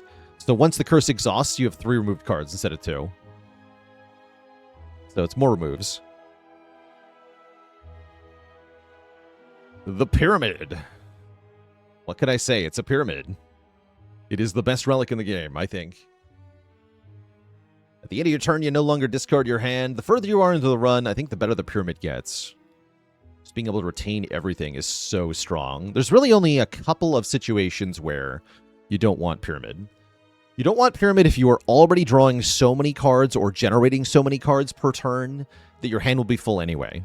So if you've got like Pocket Watch plus Snecko-Eye or something, I mean, if you've already got Snecko-Eye, you don't take pyramid. But if you can already draw 8 cards a turn, then you don't need the pyramid. If you can make a handful of generated cards, then you don't need the pyramid. And if you definitely can't spend all your... If you don't have enough energy to play your cards, then it can also be bad. But as soon as you get any amount of 0-cost cards or energy generation, the pyramid becomes kind of incredible. Yeah, it's the pyramid... I like the pyramid in Spire 2. It's ridiculously strong, but it's so rare that it's okay that it's so strong. Because you don't get to play with it very often. So I love the pyramid. I love that it's in this game, and it's busted strong. Gets better if you have cards that combo with each other or cards that are more powerful when you play them on a particular turn. Piercing Wail is a really good example for Silent. But yeah, Retain is one of the strongest effects in the game. And adding Retain to your whole hand is ridiculous. There's also the Snecko Eye, giving you draw 2 additional cards each turn, starting each combat confused. This is a relic that's got a very high ceiling. This can be the strongest relic in the game for the right deck, but only for the right deck. So this is going in the needs synergy tier just like before, but it's also at the very top of that tier. So something important to point out, just because something's in a lower tier on this tier list doesn't mean it's necessarily a worse relic, because I'm not trying to rank these from on just base pure letter scale, but rather kind of an overall usefulness scale. So the Snecko Eye is useful less often, but when it is useful, it is more useful. That's maybe a way to look at that. I do find that the Snecko Eye is a little bit less good in Spire 2 because you are more incentivized to take cheaper cards, because you are less likely to get additional energy. But it's still ridiculous, especially on Necrobinder and Ironclad. Yeah, crazy good on Necrobinder. Almost every Necro deck wants a Snecko Eye. And a lot of other decks do. You know, depending on how many 2 or 3 cost cards and how many 0 cost cards. It's also a question of how impactful your high cost cards are, right? A defect deck with a bunch of 0 cost cards, but also 1 Meteor Strike, still likes a Snecko Eye, because just how powerful that Meteor Strike becomes. So Snecko Eye is really good when it's good, but it's not good if it's, well, not good. If you can't handle those random cost cards, then it's something you have to avoid. All right, 2 relics left to rank here. You cannot get Ectoplasm or Sozu in Act 3 from Darv. Instead, the offerings are the Philostone and the Velvet Choker. Philostone is energy every turn, but all enemies get 1 strength. That's a little scary in Act 3. Some notable opponents. The dude with the Gatling gun hits you 5 times. That's 5 additional damage each time that happens. That's one of the first combats in the act. Scrolls of Biting doing 1 more damage per hit can be quite annoying. The Soul Nexus has a ×4 attack that can be done with Vulnerable to use, so that can do quite a bit more damage. The Queen is really scary with 1 strength. Aeon Glass, not so much. I think Test Subject loses the strength as soon as it dies 1 time, right? This is kind of free against Test Subject. I might be wrong about that, though. I actually don't think I've taken this yet. Oh, yeah, the Owl. The Owl hits you 6 times.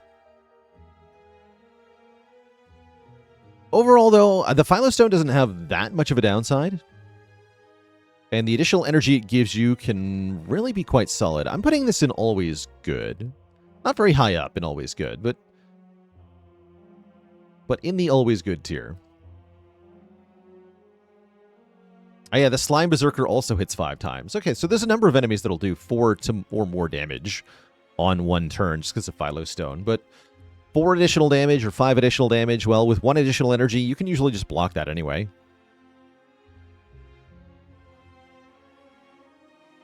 Fun fact, the Entomancer, the bees, you can never get the Philostone and fight the Entomancer, because the Philostone can only be offered at the end of Act 2, at which point the bees have already gone. So, do not fear the bees. The bees can never be empowered by the stone. Lastly but not leastly, Velvet Choker, giving you also energy every turn, but this instead limits you to 6 cards per turn. 6 is a lot, right? Remember, you draw 5 cards per turn by default, so if you play all of them, you still got a card left. So even if you're drawing 1 more card per turn somehow, this is not going to limit you at all. Only if you can either generate more cards or draw a lot more cards does the Velvet Choker limit you in the slightest. I find in Spire 2, it's not that often that you want to play more than 6 cards in a turn. I will still put this into the needs synergy tier. I'm going to rank it next to the Spiked Gauntlets. I think I'll put it above Spiked Gauntlets. Yeah, very bad with souls. Definitely depends on the deck that you're playing with. yeah, quite dependent on the deck. But in decks that don't try to play too many cards, then Choker's just going to be free energy, which is quite nice. Lots of decks, even decks that are, you know, decks that might have shivs in them, can use this. Not if you're generating tons of shivs, mind you. You know, it doesn't work with Blade Dance, but with Infinite Blades, you can use this. Infinite Blades and Hidden Phantom Blade, Infinite Blade. 1 shiv per turn. That would be okay. Not amazing, but okay. Yeah, usually it's letting you play more cards, so it's genuinely not bad.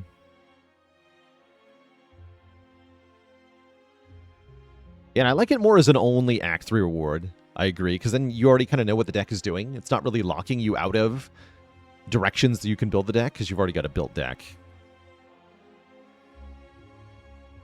So there's our rankings for all of the Ancient rewards that you can get in Act 3. Our Act 3 Ancient tier list here. Again, ranked from, with leftmost in a tier being the best, rightmost being the worst.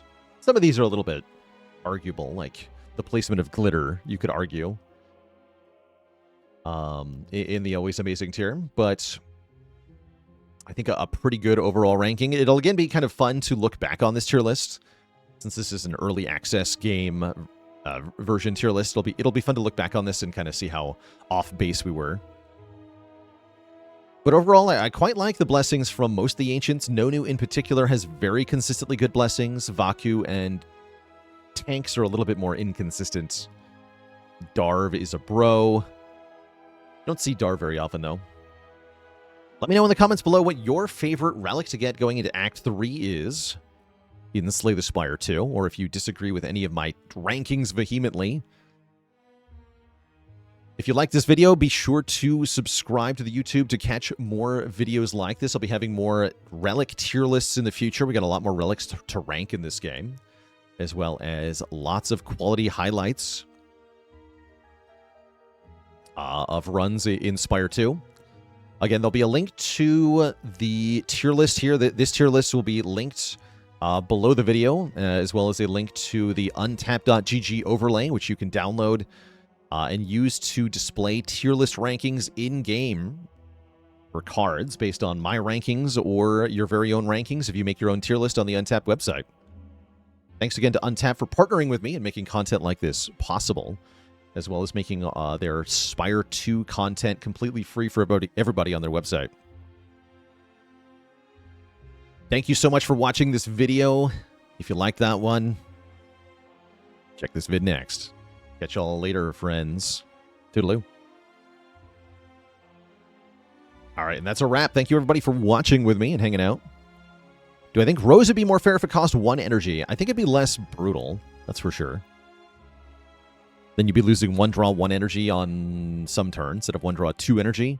That would feel better. Why are the malls so bad? If you have no good damage engine, it's a single solution. That's the thing, though. It is not. It doesn't do enough damage. On 3 energy per turn, you just cannot play enough malls to kill things before they kill you.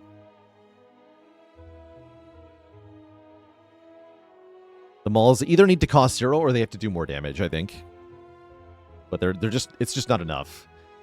You know, if you're in a boss fight and you're playing 1 or 2 malls per turn, and then the rest of your energy on defense and powers, it's not enough.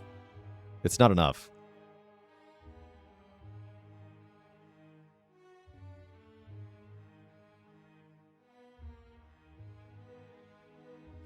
Molten Egg helps a little bit.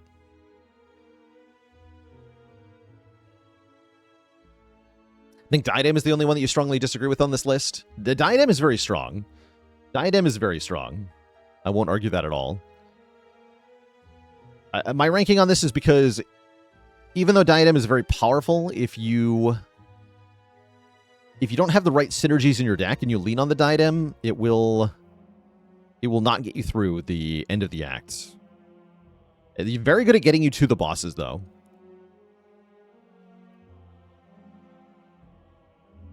But you need to have the right deck behind the Diadem, or you're just sandbagging the run, and you're going to lose, but slowly.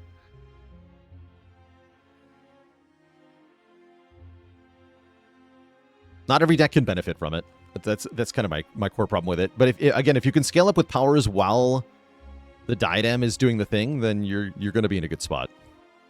That's why it's high up on the need synergy the ranking. So that doesn't mean it's worse than Looming Fruit, which definitely is implied by the the way that this is ranked.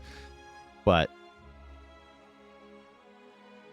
I guess the thing I'm saying is the Looming Fruit is always some positive, whereas the Diamond Diadem is only positive under the right conditions. But yeah, Diadem is very strong. I'm definitely not arguing that. It's really good. If Tiny House was a Niao bonus, what would the downside be to have to balance it out? Let's see, you get Potion, Max HP, Money, Card Reward, Upgrade. You could have it be like the Crucible, where you lose the first chest. I think that'd be reasonable. Yeah, really powerful doesn't mean always usable. That's right. A sufficiently stinky curse. Maybe like a Greed Curse. Tiny House plus Greed. Be kind of interesting. But I think the downside from the Crucible would be about right. You lose the first chest.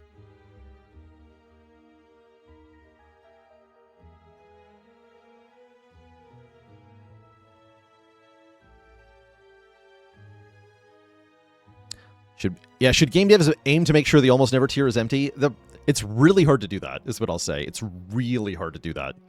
Because in any game where the player is allowed to choose amongst multiple options, there's always going to be one or two options that are just not really picked, because the other options are just better.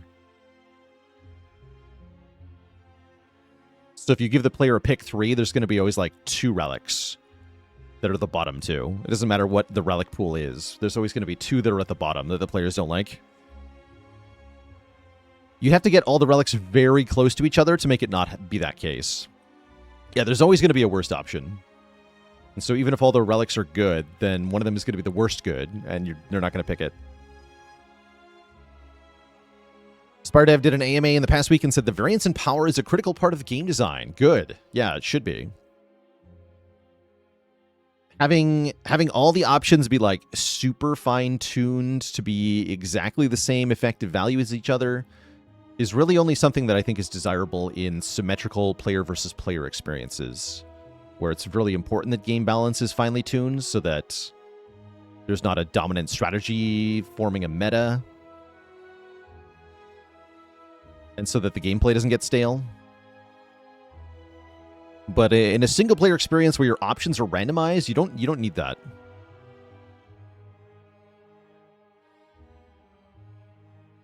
And yeah, Spire is also not supposed to be fair. That's the other part I like about it. It's not supposed to be fair. It's supposed to be hard.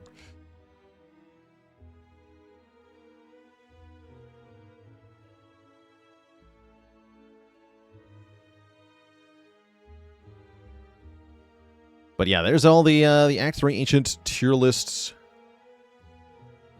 Oh yeah, I gotta mark that at the end here.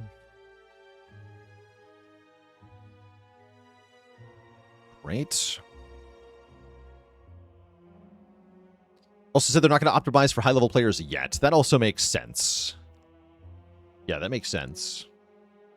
I think that is something that has to come later.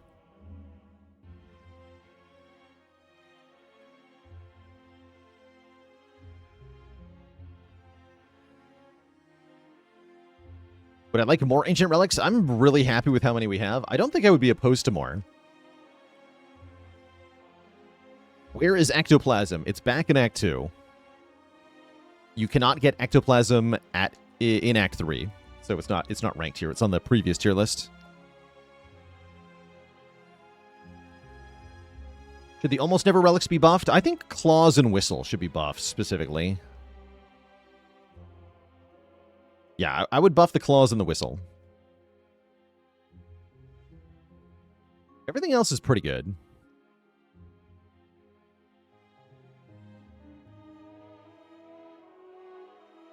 All right, chat. We're going to play some actual games of the Spire in a minute here. For the Claws, I think I would make Mauls cost 0. If Mauls cost 0, they'd feel really good. I don't know about the Whistle. Austin Fuego, thanks for 74 months. Maybe Whistle being 2 cost. Even then, it'd feel kind of weak.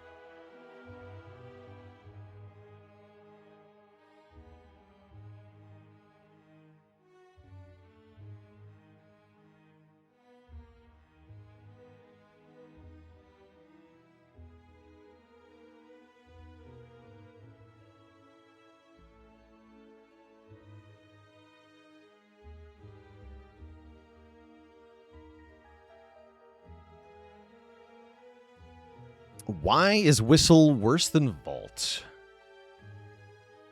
Because Vault doesn't cost you a boss relic.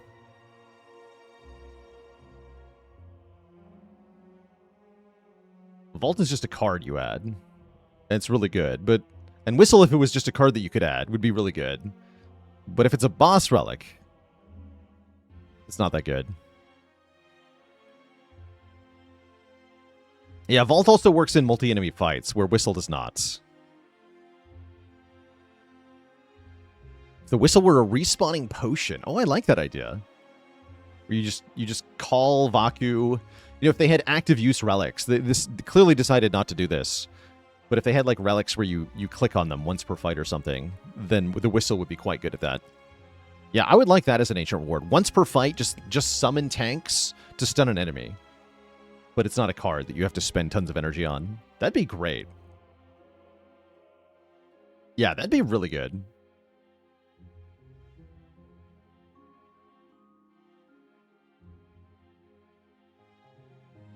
So you can have it work like Luminescence, where you just create a token card with Retain on turn 1, and you just play it whenever you're ready. You could still make it cost 2 or 3 then, but if you just had it in your opening hand with Retain, that'd be a lot better too. Give me 2 times. Thanks for 5 months. Well, if you could pick the fights for a code applied to, it'd be a lot better. Oh, it'd be a lot better.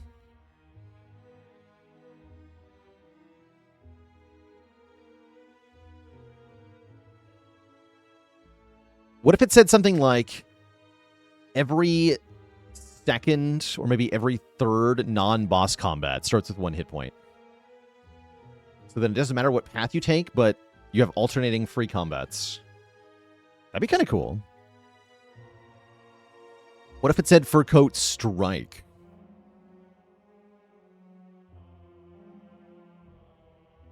How critical is picking your Ancient Relic? How often is there only one winning choice?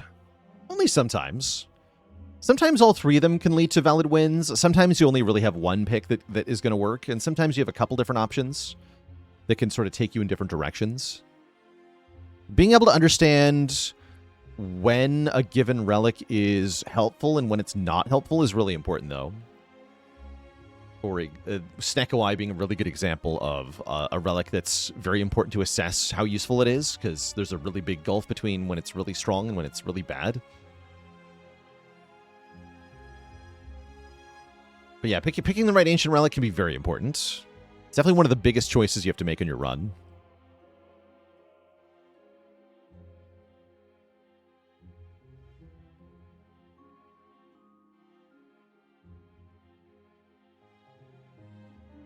I like that. Yeah, there should be a Vaku relic that says you get 1 energy per turn, but you only have 30 seconds to play your turn. Your turn ends after 30 seconds. More inclined to take Whispering Earring with multiple innate cards? Yes. Yeah, it's a lot better with innate cards. A lot worse with cards that discard your entire hand. Shadow Step. Shadow Step. Vaku will definitely play Shadow Step first, and then your turn is over. That jerk.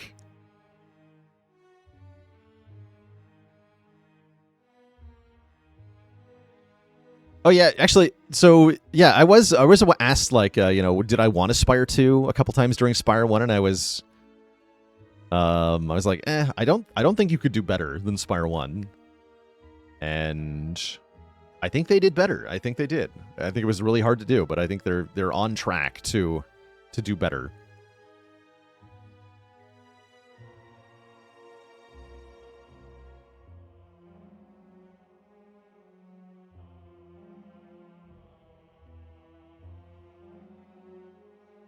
Do I think we'll get a skip option for boss relics in Spire 2? I don't think so. No, I don't think so. I think they're against it. Imbued Stoke, the gambling chip from hell. Imbued Stoke could be awesome. But yeah, it is it has a chance to make your turn 1 kind of bad. What do I want for the new character? I want them to have boots. Should have nice fancy boots.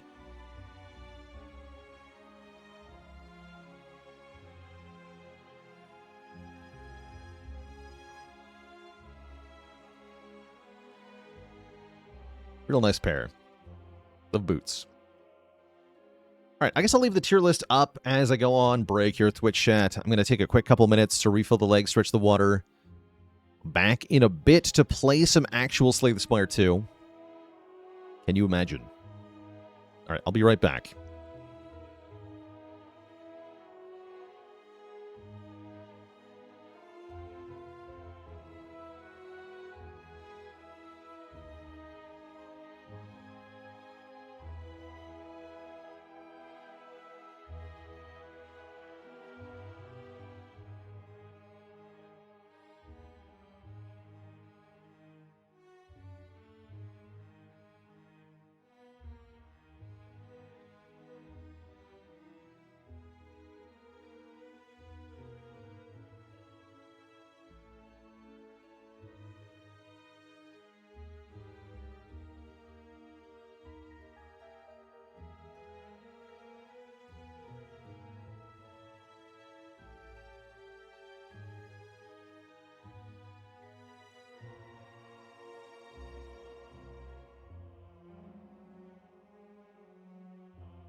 All right, chat, we're back.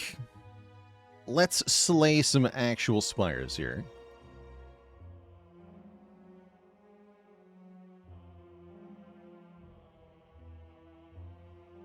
It's because I think it's 0.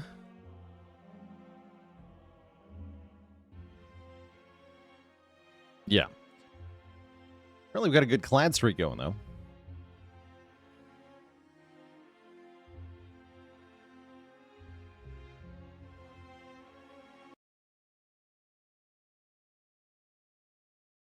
The tier list gods have been appeased.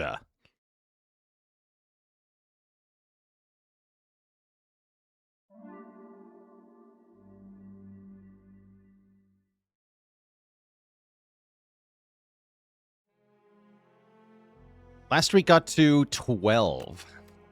12 was pretty good. But yeah, we were unable to cut it with some of the other characters. That's all right. We had fun. Fun dying to the queen. I'm going to start a random character run. We don't have a streak, so I don't care who we play first. Looks like we're just going to go who is next anyway, which is the Regent. We're offered Fishing Rod, Regent, Golden Pearl, and Large Capsule. I have been meaning to do more Large Capsule Regent runs specifically to get a better feel for it. So I might do that. The Oring Boy. For a path that screams Fishing Rod to me. Well, there is whatever this is. 7 combats in a row. That's actually pretty spicy. There's no that's just death, right? You just die. There's no way you survive that. Could opt...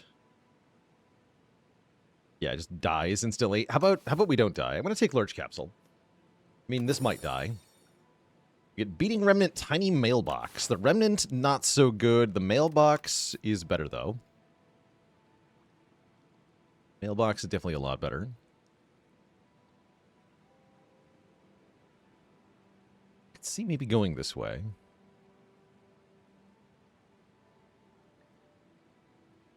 Beating Remnant, the worst relic in the game. Not while Juzu's here.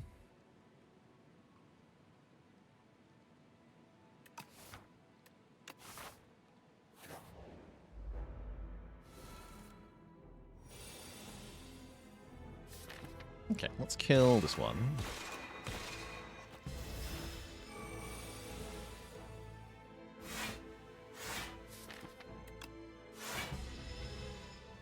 Some lucky draws, we can perfect this fight. So far, so good. Nice.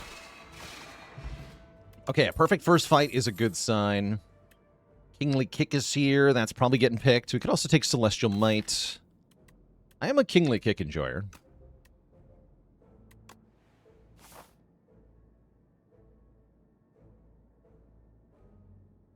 There's actually... You can use the Beating Remnant on Ironclad with... There's a really funny cheese you can do, actually, against Knowledge Demon. With Beating Remnant and the Tongue. Yeah, it's bad until it saves you from dying. No, there's a very specific, very funny combination. But yeah, the Demon Tongue. First time you lose health on your turn, heal health equal to the amount lost. So if you're playing Ironclad and you have Demon Tongue plus Beating Remnant, if you take all 3... damage per turn debuffs from Knowledge Demon, he'll hit you for like 21 damage at the end of your turn. Then all you have to do is not block. And what happens is that the Knowledge Demon's debuff does 20 damage to you, but it's during your turn, so you heal for 20. And then you're not allowed to take any more damage. So the Knowledge Demon can attack you for all he wants, but you're actually invincible because you've already capped out. And you never go below 20 health because you keep healing. So you're just invincible. As long as you don't block, you're invincible. Pretty funny. Become the Coral Guy. Ooh, steady cards. Steady Falling Star and Venerate is kind of thing, right? That's kind of good. That's kind of good. That's going to make her Act 1 a lot better. It's also going to make this extra strike and defend feel way less bad if I retain Falling Star.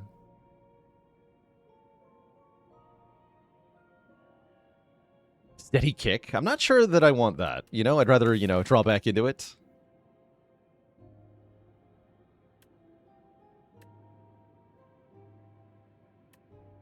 Yeah, Lizard Tail can be a bad relic, yeah, for the exact reason. I mean, a lot of time you win without using it, right? Then it did nothing.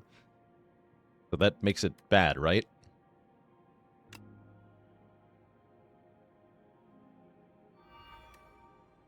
Rock.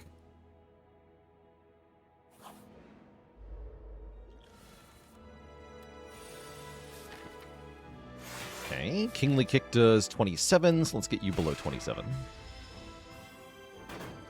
How does Kingly Kick interact with Snecko? It's just going to be random cost every time you see it.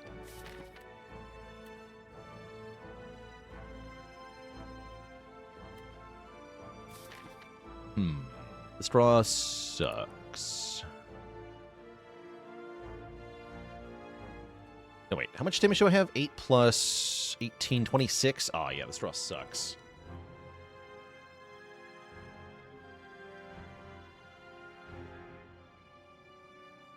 Is there anything I can do here?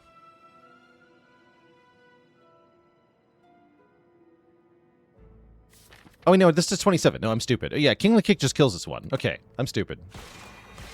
For some reason, I thought the Kingly Kick wouldn't be enough damage. I was thinking like it had 29 health. Okay, yeah, easy. Easy. Excellent. I like either No Thy Place or Begone here. Let's take a Begone. Get some card creation synergy going on. In your head, it's Kingly Kink.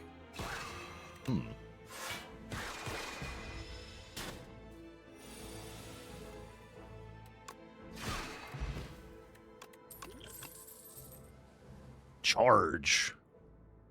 Definitely too early for a Royal Gamble or a Pale Blue Dot. Neither of those really help me here.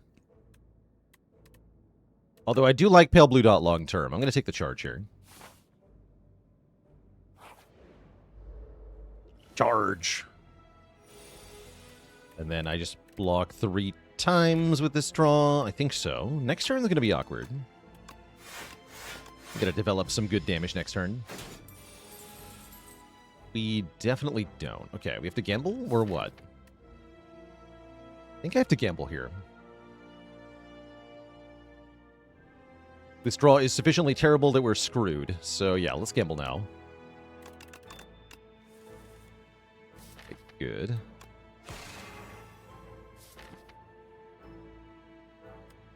If I charge that into a minion dive bomb and then draw into it, can I kill this thing right away? Let's see. Those 13s, we got 18 plus 19. That will not be enough.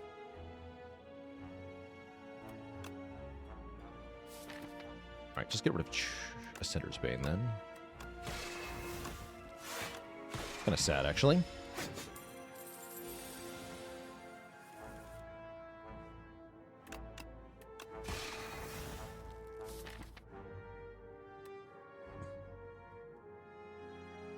Kingly Kick, don't fail me now.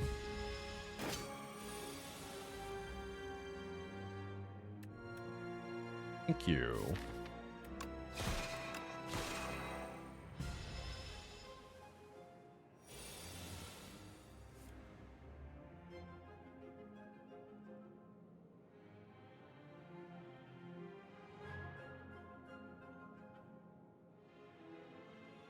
And if I want my money back, looks like I gotta take 5?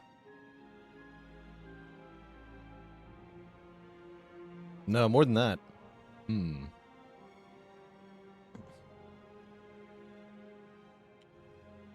Yeah, it takes all 3 energy to kill this nerd.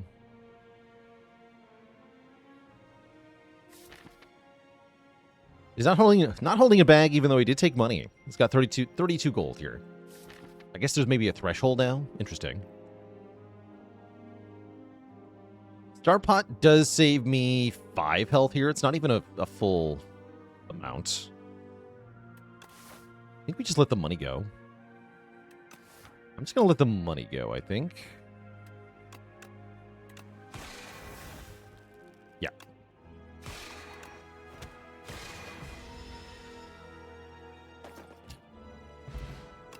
That's cute.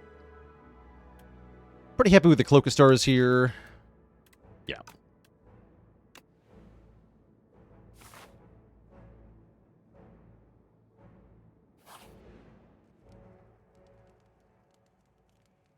How's it going, T-Prime Enjoyer? If you're watching on desktop, then there should be a closed caption button, like just if you mouse over the stream, like somewhere at the bottom, there should be a CC button.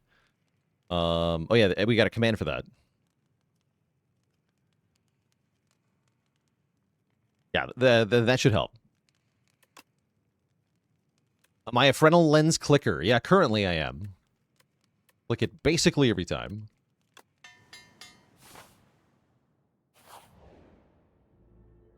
Cheese. Common cards do I want here? Hidden Cache would be pretty good. Glow would be okay. Let's get some common cards here. Yeah, we can take Glow and Know Thy Place. That's pretty good. We can also take a Glitter Stream. Or a Gather Light. We are in Underdogs, so some block is pretty good. Let's take a Gather Light and a Glow. Get some stars.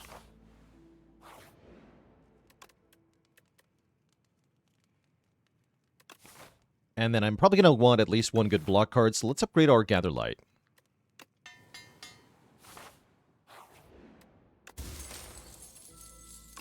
Okay, more damage reduction. We like that. Very nice in turn one of this fight, except our draw is not nice. Oof. Fortunately, Kingly Kick will just instantly kill an eel. That's nice. I just plan on killing the back eel with Kingly Kick when I draw it? I think so. Let's start weakening the front one. Plan on Kingly Kicking the back one.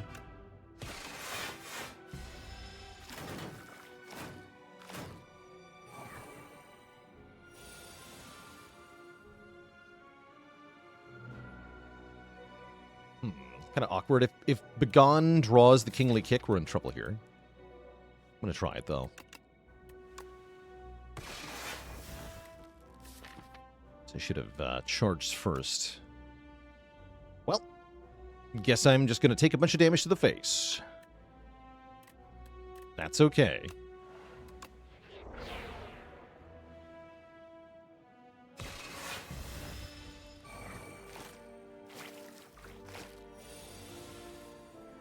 For some definitions of okay.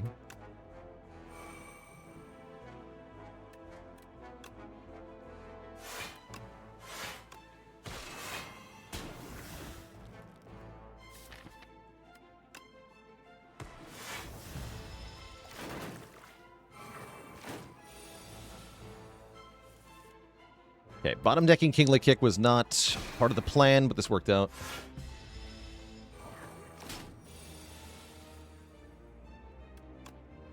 Out well enough.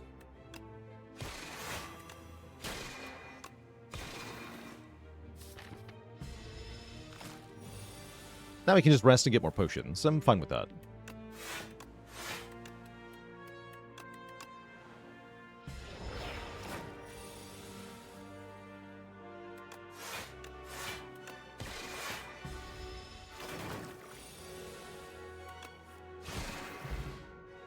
Get the Vambrace, doubling the block of the first block card we play. That makes Glitter Stream a much better card. So let's go ahead and pick up a Glitter Stream. And then rest. Yeah, those are better potions. Dex Potion into the Skulking Colony would be particularly good. Yes. 22 block.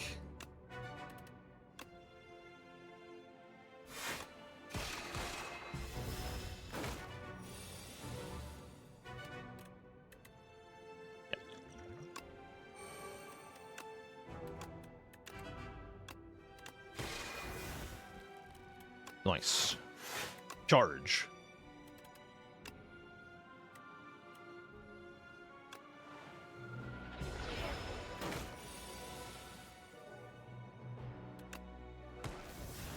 Okay, no Glitter Stream.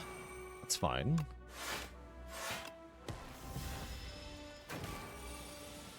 It's a good turn for Glitterstream plus Falling Star, or better yet, Glitterstream plus Gather Light.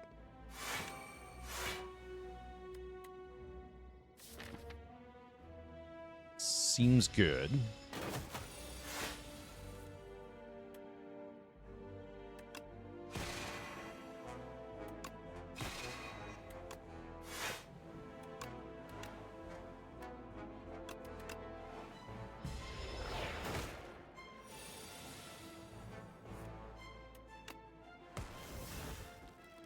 Begone Venerate. Okay, we do take a little bit of damage. I thought we were going to perfect that fight for a second. Not quite. Get a pen nib.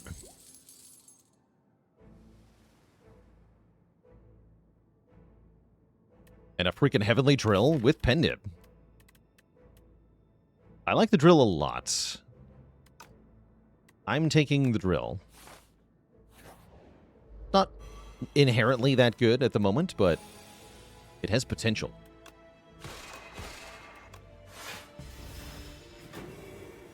It's a good fight for Glitterstream. I have only skills in my hand, so I can only play one card. That's kind of sad.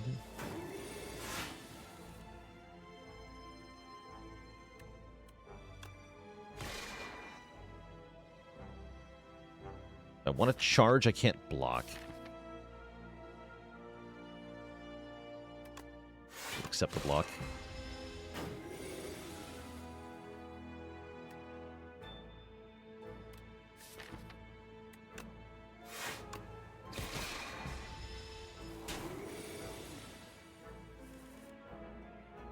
Ow.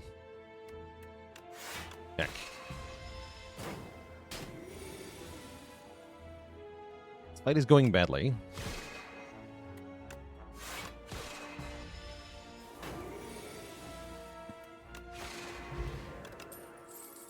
Oh yeah, channel point redeems were off because of a video we were recording earlier. Let me fix that.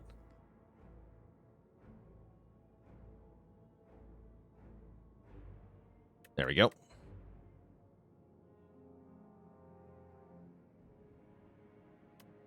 There we go. Excellent. And Mackie, wow. Did you hear about the Regent who became a barista? They learned to summon froth. No refunds. Ooh, a Spiral Striker Defend, or heal a bunch and get an upgrade into the boss. Am I allowed to upgrade into the boss without this? I don't know.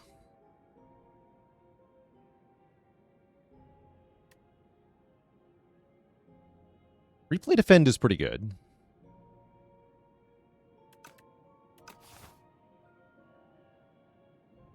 I guess I rest for the potion. Upgrades are good, though. What if I upgrade Glitterstream? I'm sure it's fine.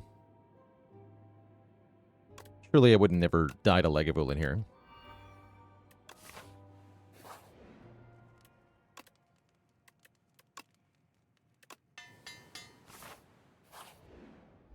If you get soup, will Mauls get soup? No, because soup makes the strikes eternal, then you can't turn them into Maul. Theo, thanks for the Prime sub. Welcome to the Cozy Sub Club. Very tempting to Kingly Cook with Pen Nib here, but I'm going to set up more. We retain cards to get in play. We have stars to generate. We have cards to convert into other cards. With charge. Yeah, transform 1 strike, 1 defend. Begone, 1 defend. And I think we just wait one more turn here.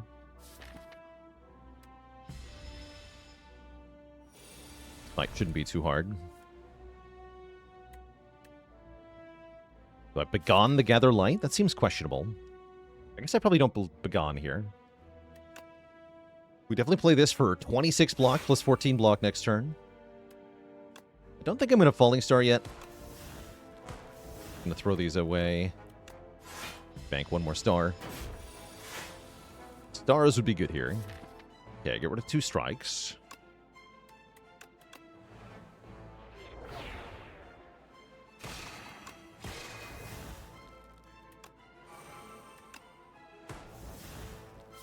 Venerate. Replay Defend going hard here. Now we can play Kingly Kick. Don't forget to play Heavenly Drill for 0 just to make the pin nib go up by 1. This is going pretty well. Now it's not. Well, hold on. We can get a giant pin nib attack next turn, maybe.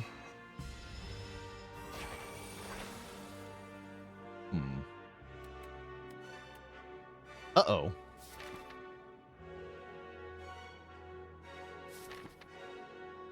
My blocks. I guess glow first. Yikes.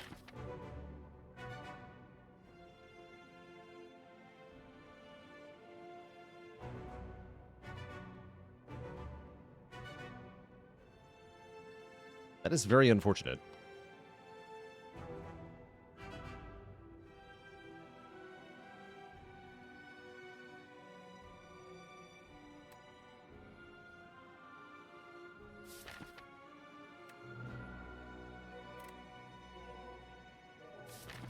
Yeah, Begone and Pass, I think, is reasonable. Actually, charging is better. How much damage is that Kingly Kick going to be?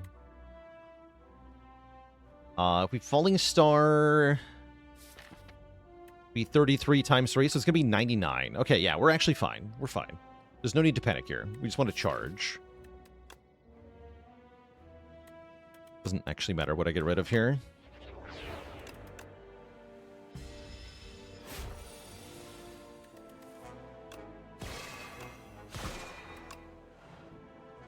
Spooky. We do make it, though. And we're offered money. Or some other crap. How much do I want money? Seems like a pain in the ass to play, if I'm being honest. Deck is not doing that well. Skip might be in order. Skip might be it. We're going to do a lot worse in fights with this card in our deck. Is my main concern. How's beaten to shape on the tier list? It's pretty low. It's very low. Looks pretty bad in this deck, too. Very much a win more card, in my opinion. I'm going to skip. These cards all seem trash to me.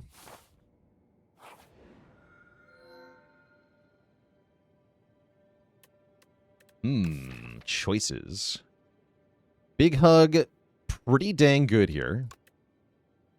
Yummy Cookie, not bad. Pumpkin Candle looking pretty solid, too. This deck wants a tent. Can you imagine tent here?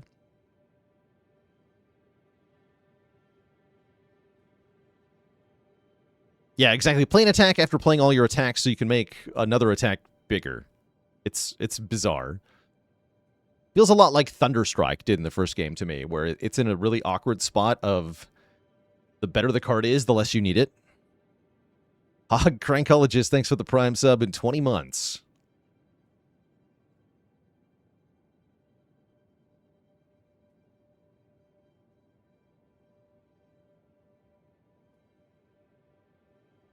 Heatsinks was removed so that Subroutine could fly. Subroutine is... You can't have Subroutine and Heatsinks in the same character. That's just stupid. Be too strong. So they had to get rid of Subroutine, or Heatsinks if Subroutine was coming in. Game piece as well, I think, to a lesser extent.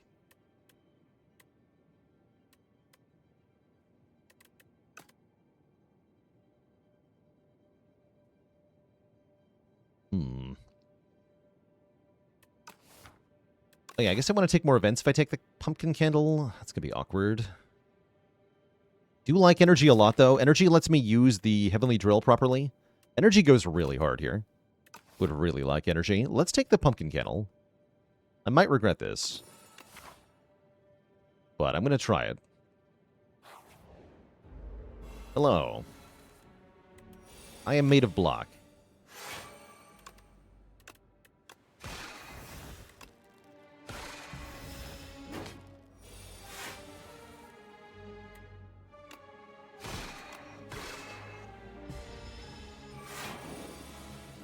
It's time to drill, baby, drill.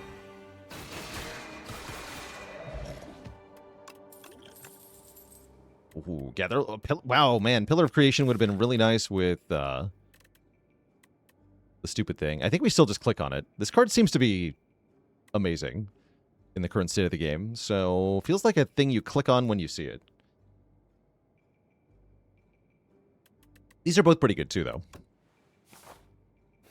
But yeah, I'm just going to take the Pillar of Creation power. Let's see how that does for us. This should be 10 plus 5 block, right? Yeah.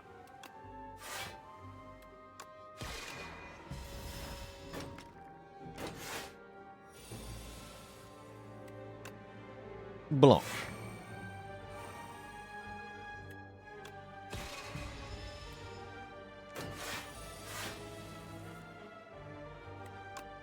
Bonk.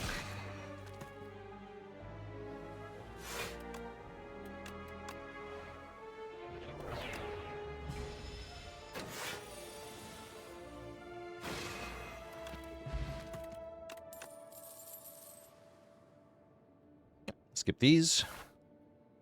Hit the shop here. There's not a tent. Why is there not a tent? Pretty happy removing a strike. Boring, but effective. Let's do that. This one. Goodbye. I guess we wouldn't have had enough money for the tent. But yeah, shop relics are their own price tier, right? I always forget that they're not the same price as they are in the first game.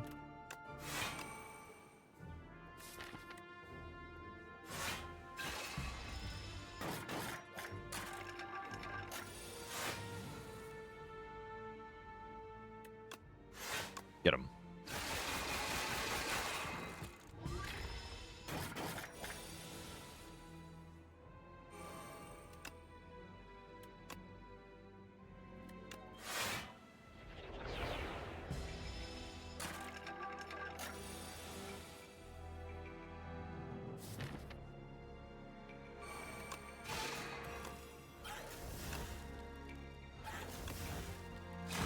Good fight. Get fruit juice and another Pillar of Creation or an Orbit. I'll take another Pillar of Creation. Orbit's good. Want another pillar. I've already got more energy.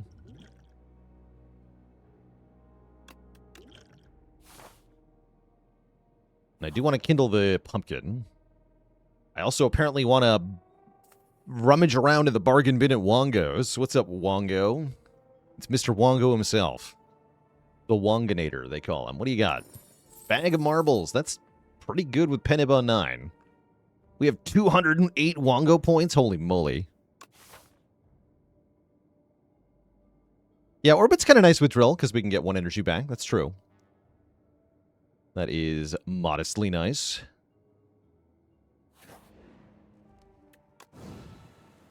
Seven. Wong-tastic. Wongular. The Wonganator. Blocking for how much?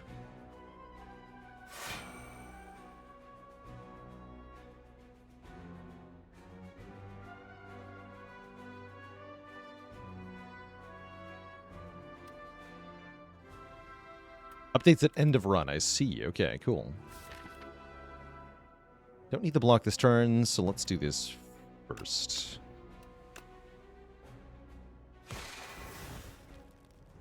Okay.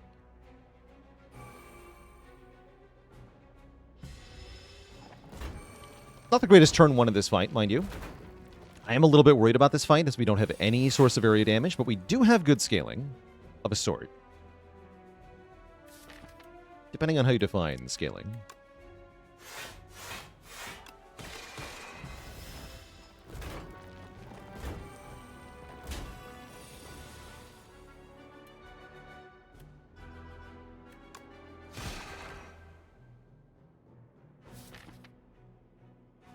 Ooh. Charge is not going to work. Definitely in trouble here.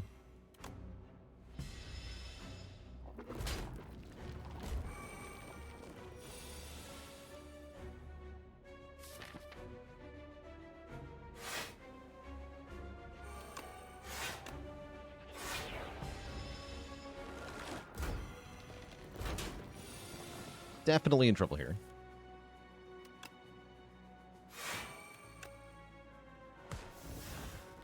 Getting double multi-attack next turn, that is not good. 27.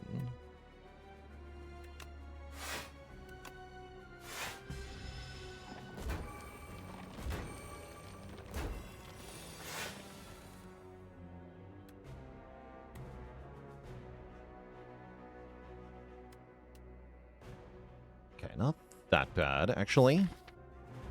Let's from those 2 strikes. Get a lot of block. Keep this one. Block. Okay, we take 0 damage this turn. We're not weak next turn. Okay, hold on.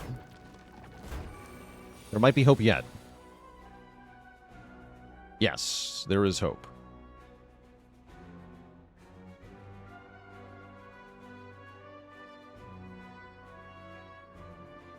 Sort of.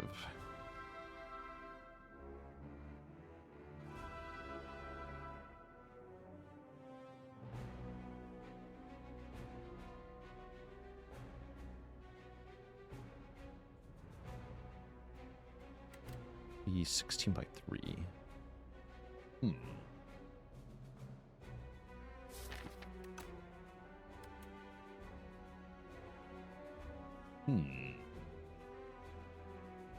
Don't see many easy outs here.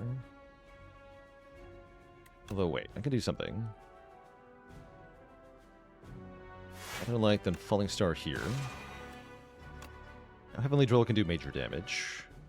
24x times, so I can Dive Bomb here. Activate Pen Nib. I just need 2 hits to kill, which means I can Begone the Venerate.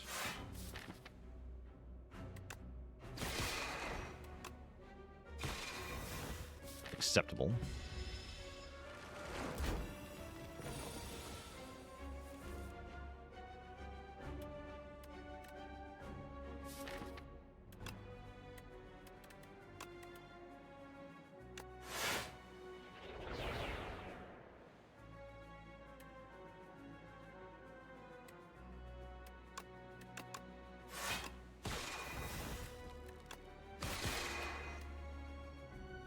Okay, we're already full blocking, so I just want to split up the damage, I think. I think so.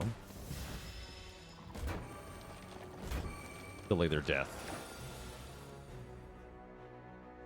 Like to accelerate their death. Ooh, I almost get them all. Not quite, though. No block either, huh? I can Dupe Pot. Get out of here.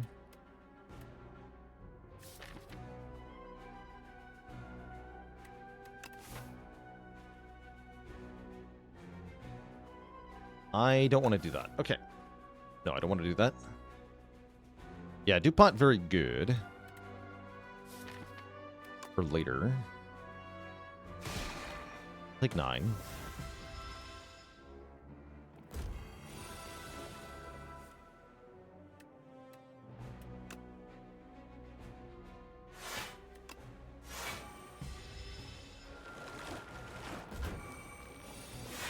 Wait a minute. We got Kingly kicked down to 0. Nice. Good for me. Good for me.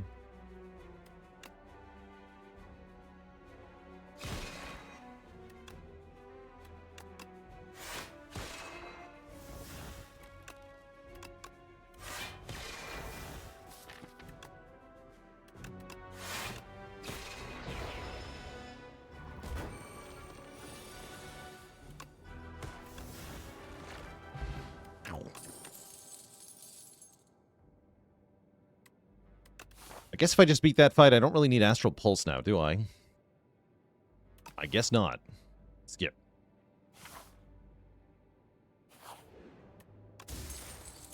White Star. Elites drop an additional card award. A rare card. I wasn't quite sure if I should fight this elite, but now I'm sure that I should. Let's do it. Dorito. Okay, this is why we kept the Dupe Pot. This freaking guy right here.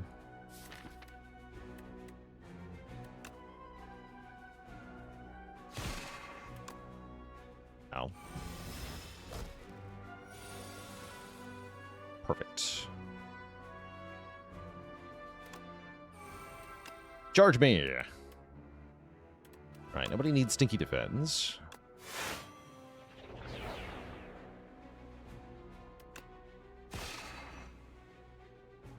Oh.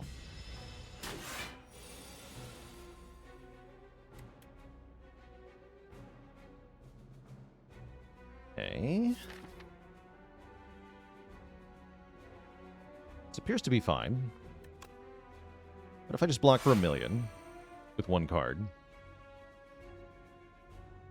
I guess I want to keep Falling Star in hand, yeah? Worth playing Gather Light, though. Yeah, it is.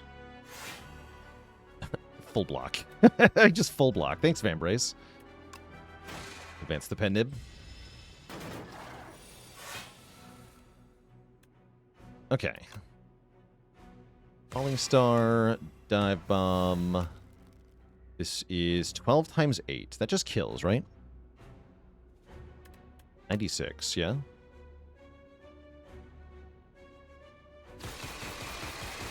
Great. Okay. That went really well. We also got an Eternal Feather healing us at the rest site, which is perfect. These are mediocre, including the Sword Sage. There's the Big Bang I wanted. Tyranny is also not bad, but I definitely want Big Bang. Kaboom. Okay, that healed us a bunch, but not really enough. I think I'm going to rest here, look at another potion.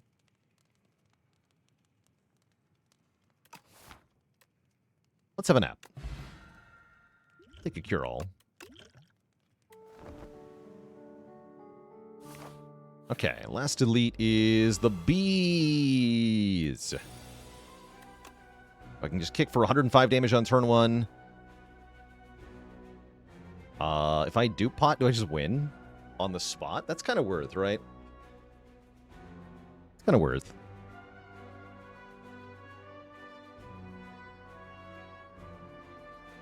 Any upgrades that I want? I might just kindle the thing. I guess Heavenly Drill is a good upgrade.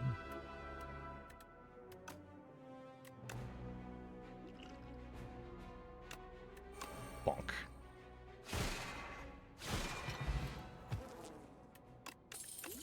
Bronze Scales from the bees. Collision Course is excellent. Could maybe take I'm Invincible. I don't think we really want to, though. Definitely take Collision Course.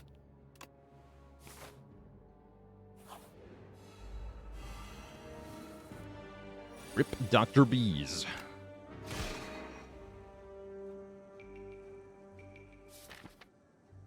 Below here. Twice.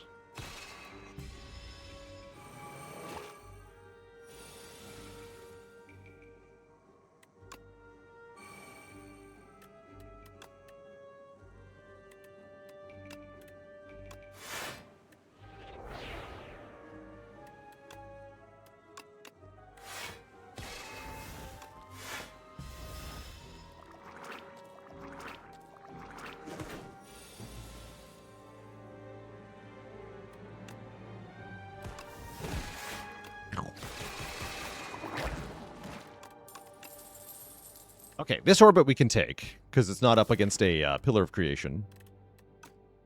Yoink. This freaking guy. Pay 50 gold to upgrade to my starting hand in the boss fight. That's actually not a bad idea. I'll take your Bone Tea. Yeah, that's good into the boss fight. Sure. Give me the delicious tea. It is served. Thank you, Mr. Eero. Uncle. And we upgrade Drill or maybe Orbit. I think Drill with this deck.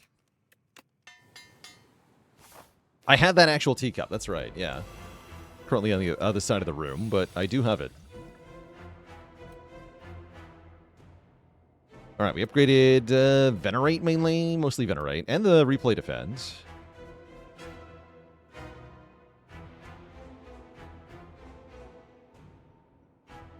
Kindling the candle now for the next act was also completely valid. I don't think I'm playing this king to kick. Well, if I skip Glitter Stream, which I don't really want to do, then I can play it. That's a lot of damage. Actually, yeah, let's set up the kill on Rocket.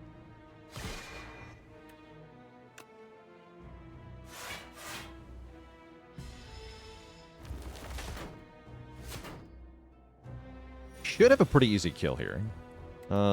Maybe not. Well, hold on. No, I just kill it now, right? If I strike and then energy potion, we're going to do 20 damage 10 times. Okay. Yeah, 20 damage 10 times. I guess I could make that 8 times. That still kills. Then I can play Gatherlight.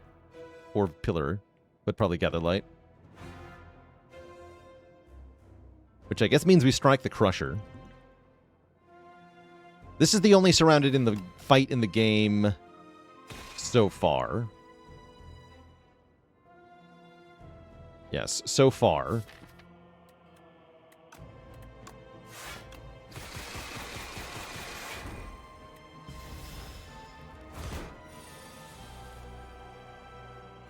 You're a little scary. Drill, baby, drill.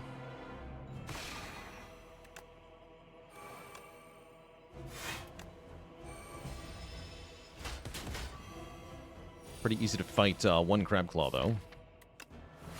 Shouldn't be that hard.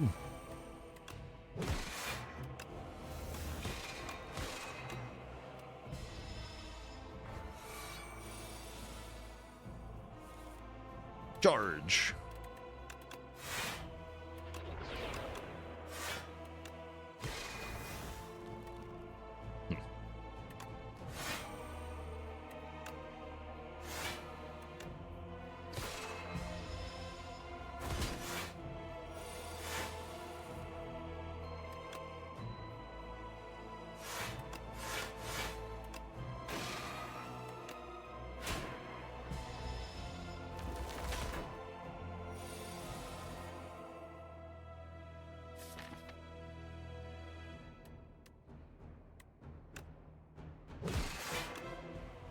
Just use the pen nib. It's fine.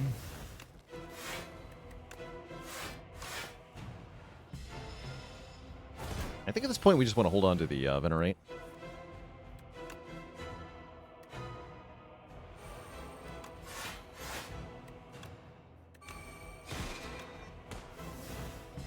Take another 16 here. Might have even done better by killing Crusher first, actually. This is fine, though.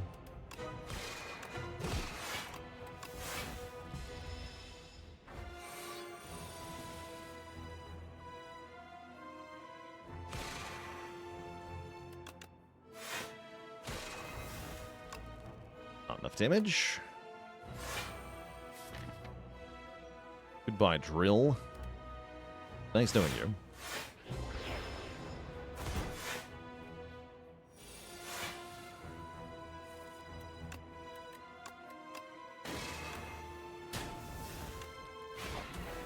GG.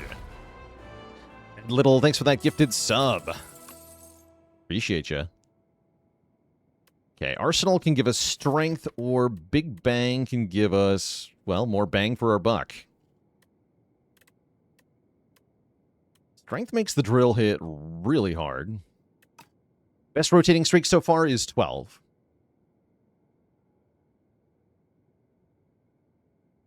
It's a tough choice, actually.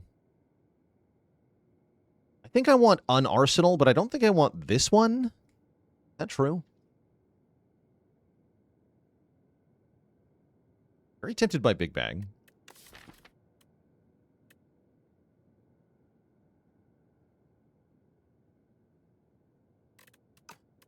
I'll take it. I might be wrong about that. And then, no, do you have money? Give me the money. Rep Dad, thank you so much for the Prime sub. Welcome to the Cozy Sub Club. We're not offered money. We are offered Draw 3. We could put Draw 3 on the Big Bangs. That's kind of disgusting.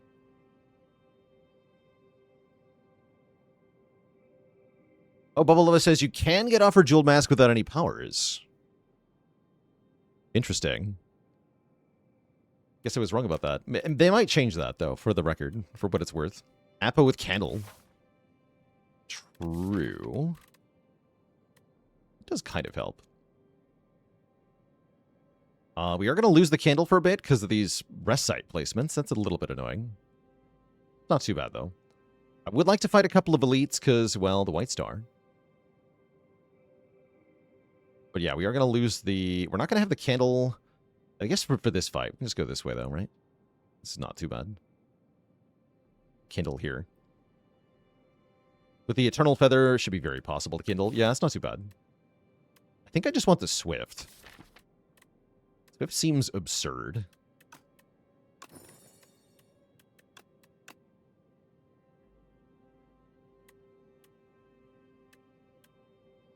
Swift on what? Charge is kind of funny. Swift on charge is funny.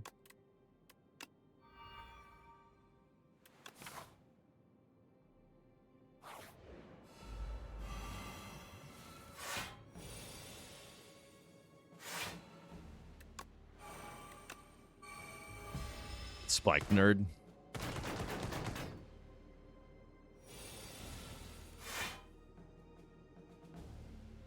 Rude. My block.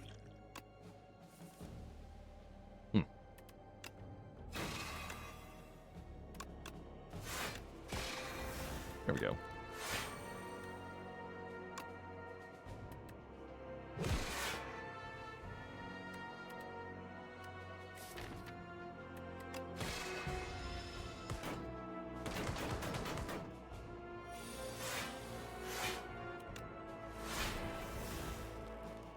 There we go.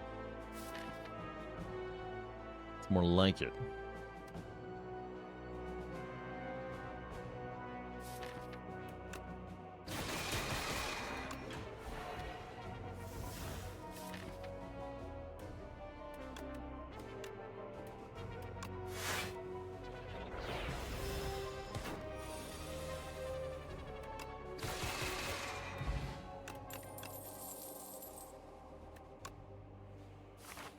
They want more collision courses. Yeah, +3 Swift Big Bang is a fat card. It's awesome, right? That's a crazy card.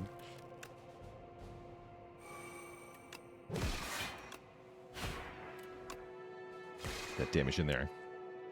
Get him.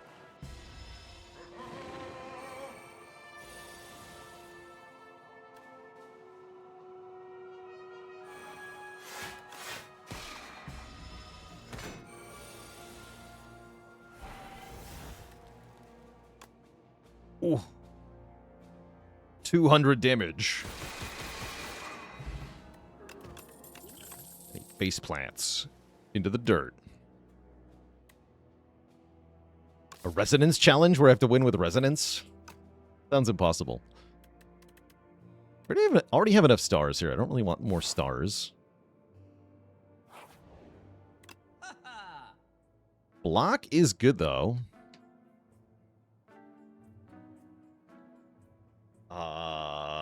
We have a real choice here. On one hand, boat thingy. On the other hand, jackpot. Jackpot makes 3 cards. It's also a big attack. Those cards might cost stars, but we just said we had stars to spend. So what if jackpot made the star cards?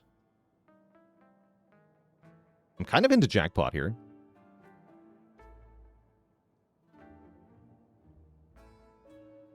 Could even make Big Bang. Let's do it. Jackpot on Regent, normally not something I advocate for that much. Might go to this shop. I'm wondering, debating the merits of saving money here. Oh, I guess I could go this way. I'd have to fight the elite with less energy, though. That's kind of spooky. I'm kind of into it, though. Still pretty strong.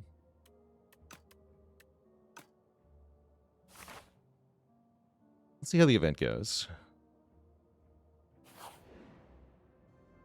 Ooh. Trade Amethyst Aubergine for Permafrost. That sounds like a win. Get 7 block per power played. Well, the first time we play a power, excuse me, not per power, but one time per fight, 7 block. Don't really want to give up Mega Marbles or Red Mask. Yeah, let's take the bottom one. And I'm going to try to go this way. This is maybe a little ambitious. I'm going to try to do it. Our pumpkin candle did run out.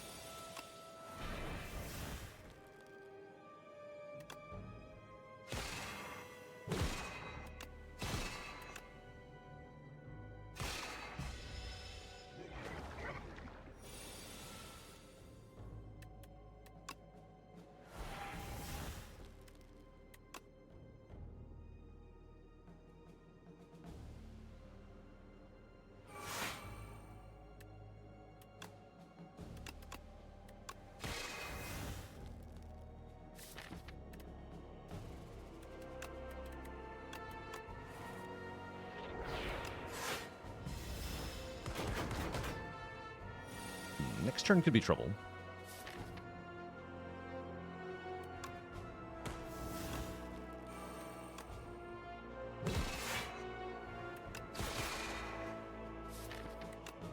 This turn could be trouble.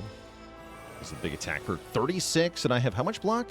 Freaking none, except for Jackpot. Jackpot can provide some amount of block here. I can pen nib it. Pen nib the Jackpot. Nice, we got a big bang. Into Venerate, into Comet is pretty good.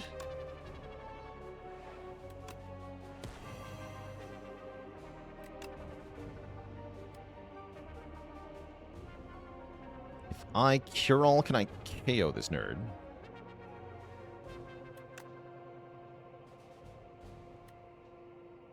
This would do 39... Plus 11, not quite.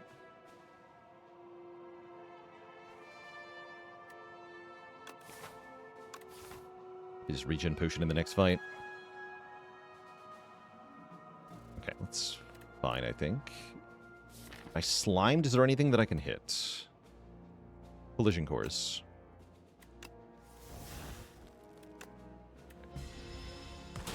Not that much damage, I guess.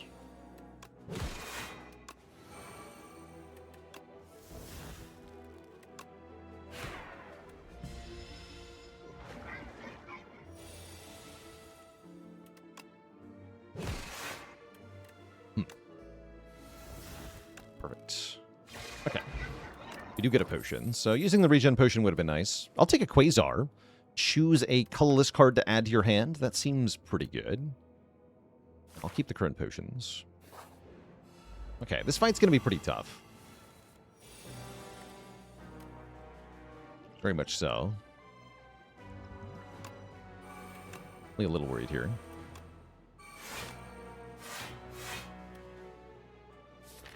So who do we have to kill first? Upgrades are actually kind of rare here. Maybe we go for the Flail Knight first. I do want to stop that turn 4 whatever hit, though. No, we should go Magi Knight. At least having our cards be ethereal is going to be an upside in this fight.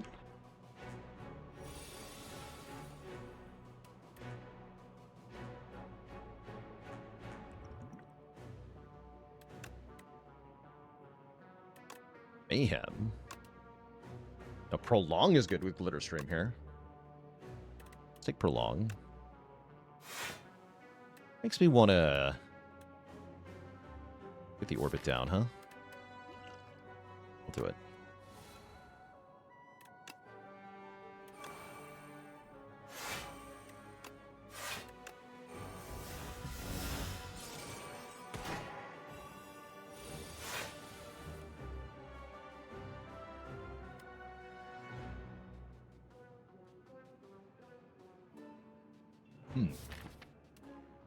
I need to play the other pillar.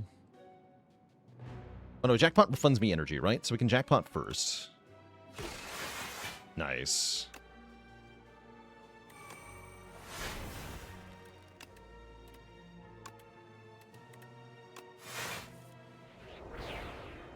Here we go.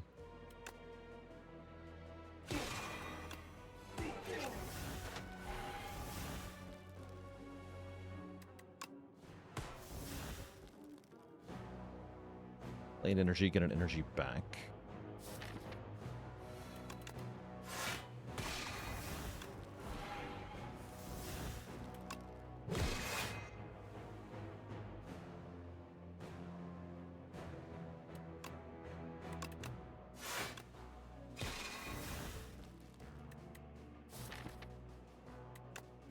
Largely fine.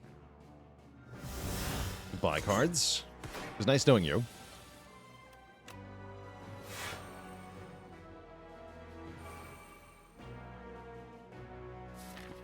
Goodbye again.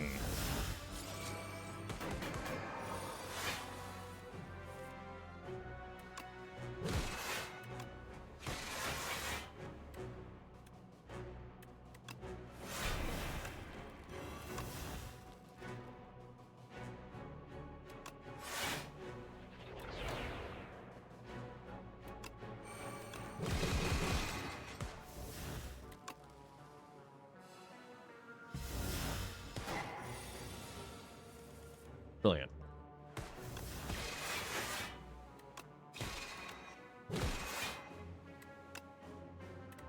Charge. Goodbye, drill. Okay, that went really well, considering we didn't have the candle lit for that fight. We did use our potions, but that's alright. Resonance Plus. It's the rare card. Bundle of Joy or Void Form. Kind of down for bundle here. Get the bundle. Bundle and skip, looks like. Although that resonance is not that bad. It's actually an almost takeable resonance. Almost. Ice Cream? Holy. Wait, Ice Cream Drill. Wait a sec. With Pen Nib. Oh my god. Okay, that's going to kill everything. We just set up a giant drill. And then Orbit will give me all the energy back, too. It's very funny. Oh, that's spicy.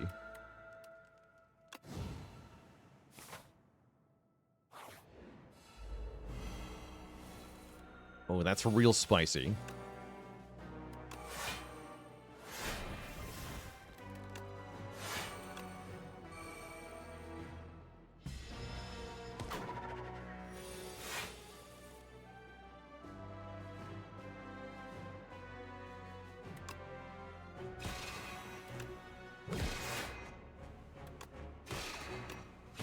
Nib jackpot.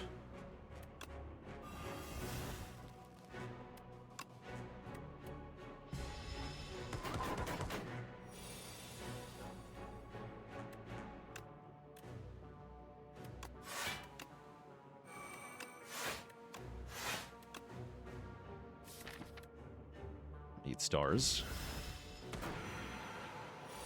Here's my orbit.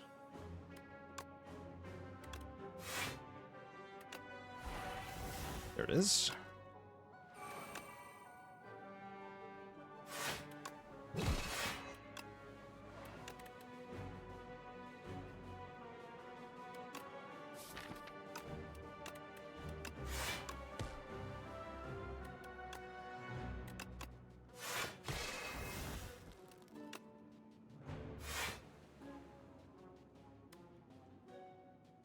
This is funny because now I don't care about the orbit counter. I just want to not spend energy when I'm no longer wanting to spend energy. This is fascinating.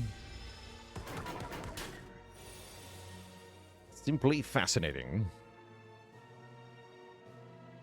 Transform this into a colorless card. Beat down.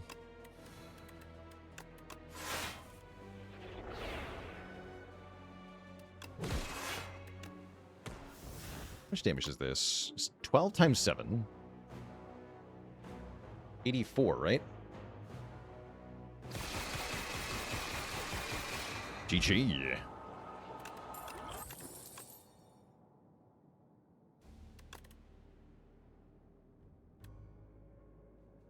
Crash Landing is interesting. What about Heirloom Hammer to make a copy of a colorless card like Jackpot?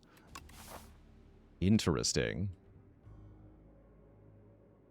Shreds, you say?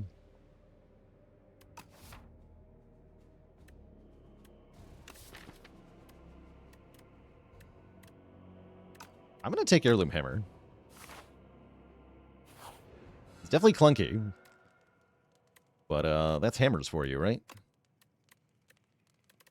Yeah, you definitely need to cost less. For sure. Upgrading Jackpot might have been better, actually. Gotta think about that.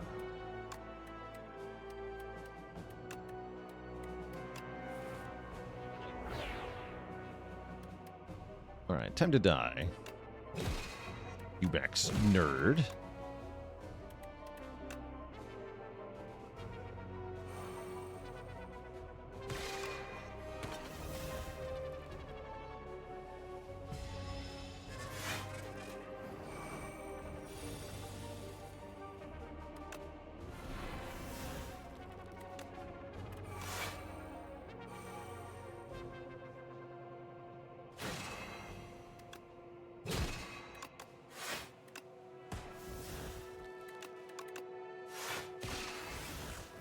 The drill.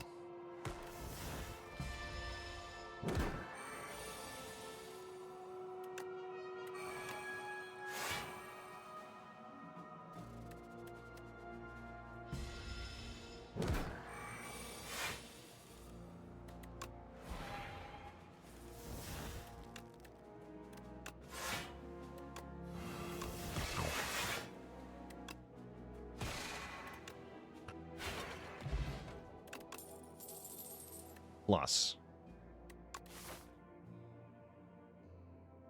That seemed pretty good. And do we shop or do we elite here? I think we shop with this much money, because I can buy a relic. Go to the shop. Toolbox. That's another created card. Automation is more energy. Automation seems solid, actually. Is the blade viable? It can be. It's good if you get Bulwark, especially.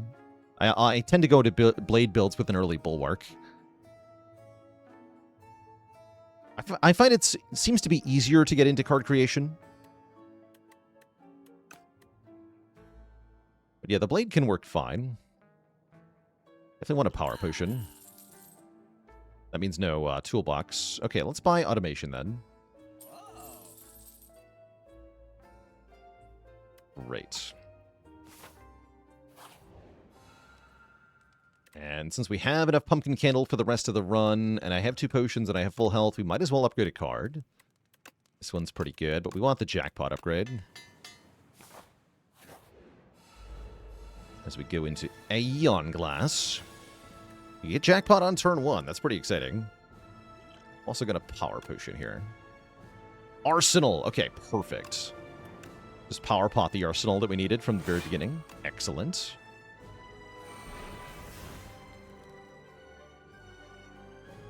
Excellent.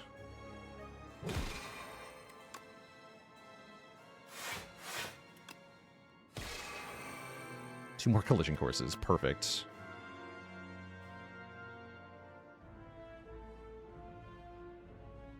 Playing a lot of cards this turn, right?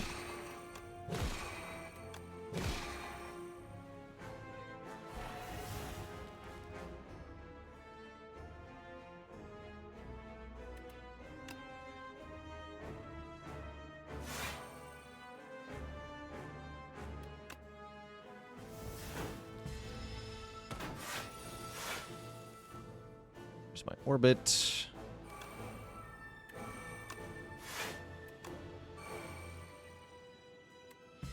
A bit here.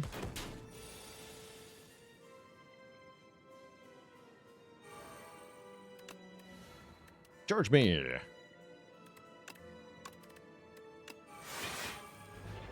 Sorry, Venerate. Not actually sorry.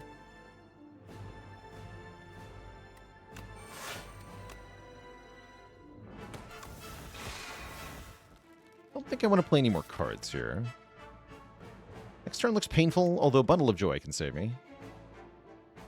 We do have Buffer, in case it's really terrible. Looks fine, though. Pillar of Creation into Bundle of Joy makes 18 block. And a Wither.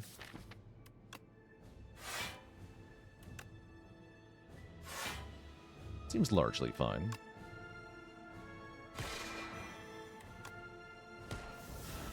I can pen nib this Kingly Kick, which seems worth it, although I'll get another Wither +1. I think it's still worth it.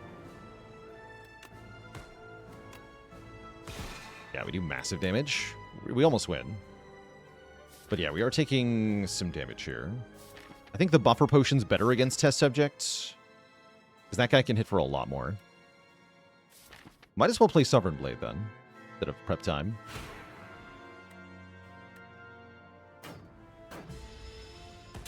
Could have also played the prep time, but I figured 1 energy would be better. Maybe not. Also, do I even win? Oh, no. Ah, crap. That's not enough damage. Uh-oh.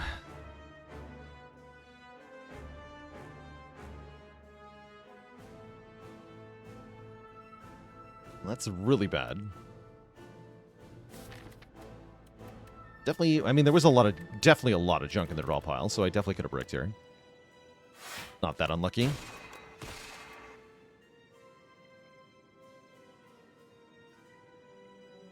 Oh yeah, we have Beating Remnant, right? I can only lose 20 health. That's great news.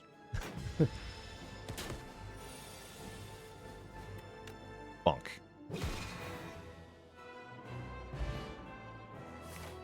Yeah, Tonic didn't save that much there. With this guy able to attack for 50 plus in 1 hit, I figure we better have the potion in this fight instead. Heirloom Hammer, the Automation.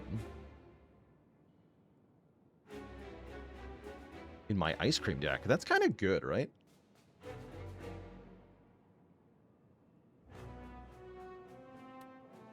I guess he can only do 20. That's true, actually. I guess it's only worth up to 20.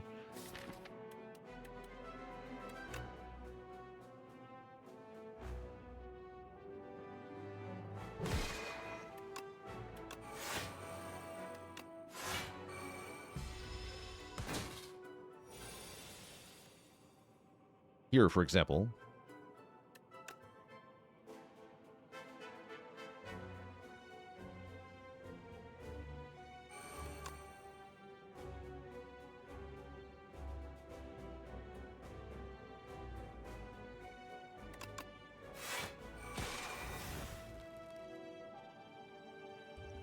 Might use it now.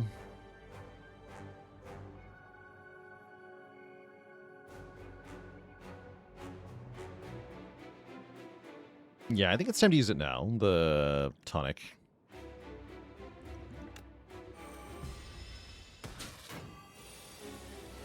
Okay, drill, baby, drill. I want to get its power set up too. Play this.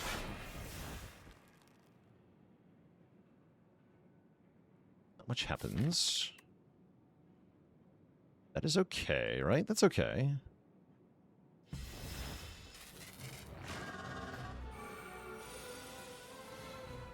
Where are the powers? Charge being on the bottom is a little concerning. Depending on the draw, this could be very awkward.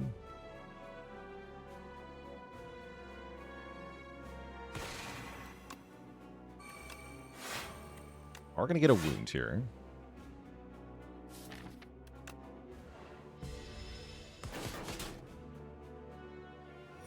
This turn's even scarier. Oh no, we did bottom deck charge. Oh no. Oh wait, no, I draw 4. Okay, that's fine. Never mind, we top deck charge. Great. Excellent. I reversed my previous statement. Also, pen nib jackpot, nerd. I guess I could have also just drilled that nerd.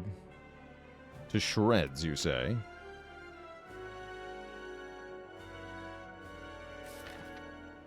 But if we can bank energy, that'd be even better.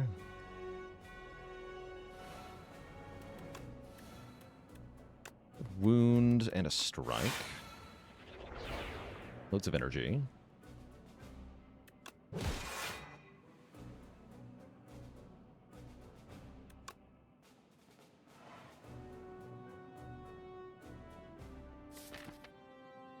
Yeah, I don't actually want it to die yet. This. Guess we're waiting on Bundle of Joy. Gamma Blast it? Let's Gamma Blast it.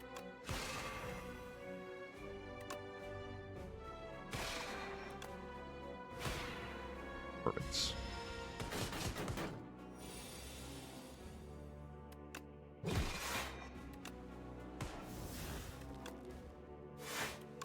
Mistakes may have been made. This does give me more energy, though. Still, I'm not sure this was the right call.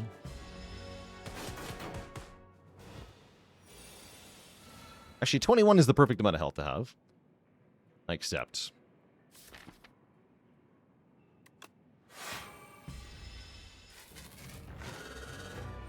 Morin, thanks for 32 months of support.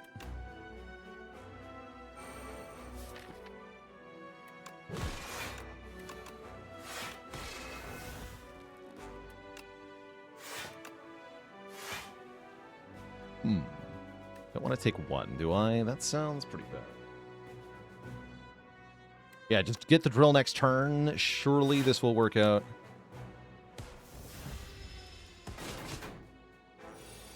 One time, come on. It's my drill. Oh no. My drill did not manifest, and now we're in grave danger here. We might die with this draw, unfortunately. Death appears imminent.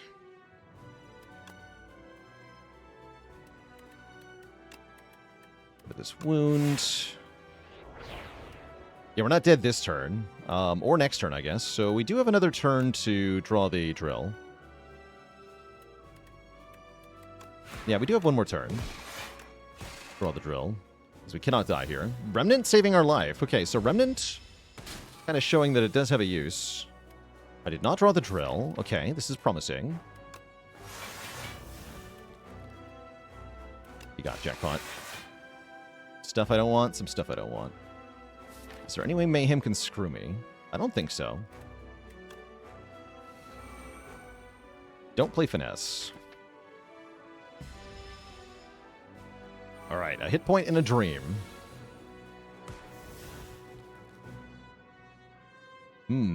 We have not drawn the drill.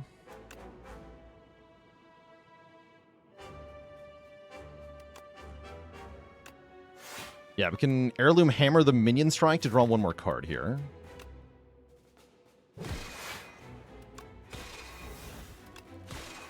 Oh, bummer. Does that keep me alive, though? That might be enough to stay alive. Yeah, we do live. Okay. Problem is, next turn's another singular big attack, and I'm not sure I can live that.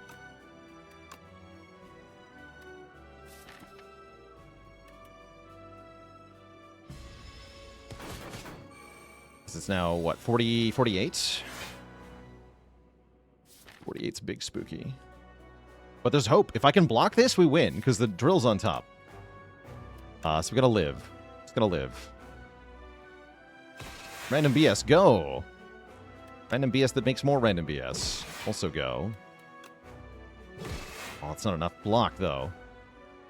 Wait, Quasar? Quasar? Lean Quasar? A skill from the draw pile. We got it. We got it. We did it! We lived! I am invincible! No, Glow? Don't play Glow, chat. If you play Glow, you risk drawing the Heavenly Drill and losing the whole fight. Do not play Glow in that situation. GG. G freaking G. We get there. One hit point's all you need. Beating Remnant from the large capsule. Making the difference for that run. That was awesome. That was awesome. G freaking G. That was a cool run. Nice to get a pumpkin candle win. Think I banked too hard on the energy? I did. Yeah, I should have played some, like, random strikes earlier in that fight. But yeah, Remnant totally saved our butt there. That was good. That was good. But that is a showcase of why Remnant's kind of bad, though, right? If you get it at the start of the run and it doesn't do anything until the very end, you'd prefer something that does something earlier, of course. Of course, of course.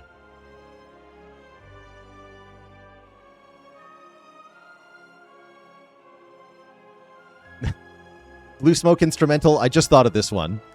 What is the Regent's favorite? What is the Regent's favorite kind of spicy cheese dip?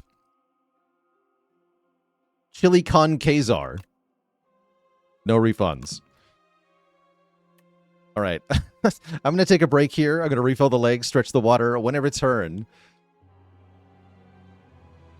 there will be another Spire run. I'll be back in a bit. Don't go nowhere.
All right, chat, we're back.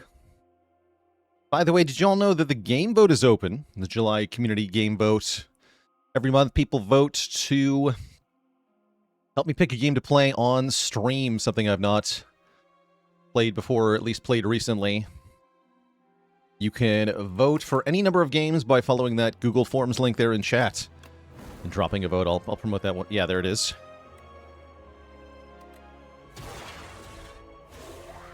Vote for Battletech, that's right. Do it. Okay, we're going to play as the Necrobinder. Here on Ascension 10 in the Spire.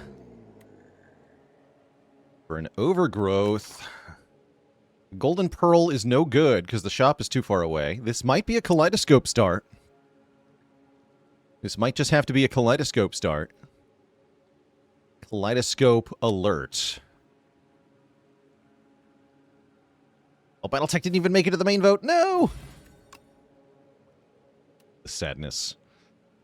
Bloodwall Necrobinder. Interesting. Refine Blade. Ah. It'd be the only forge card we could get. What is Necrobinder's best card? It's hard not to say Domain.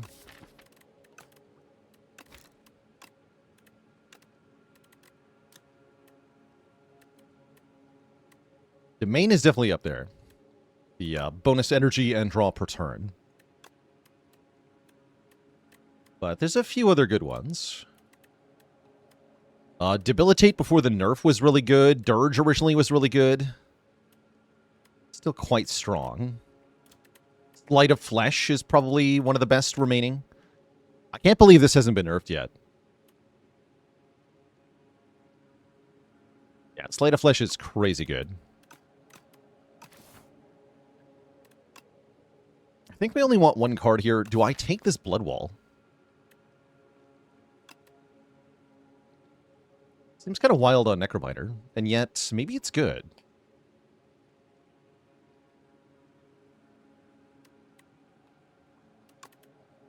I don't think I take any of these. Let's just take the Bloodwall. See how it goes.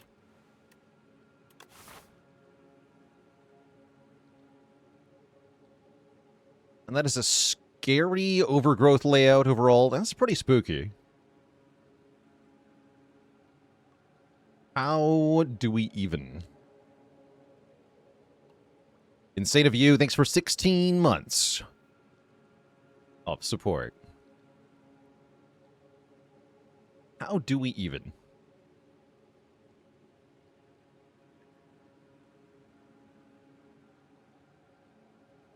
Let's start with these 3 nodes and then decide whether we're going this way or the other way. We can get through this elite. That'd be a better path overall. But we'll see what the first couple of combats give. Getting a good potion drop or a good card could make a big difference here. All right, Bloodwall, it's your time to shine. Bloodwall would be good here, yeah?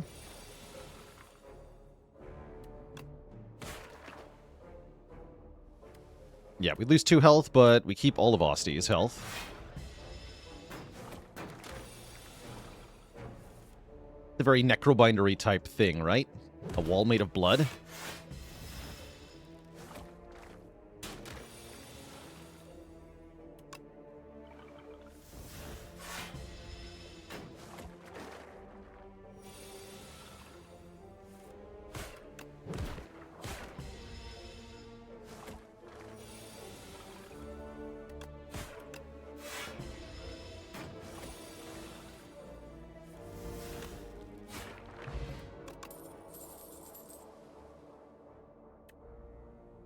Countdown's a card I like fairly strongly in the early game here.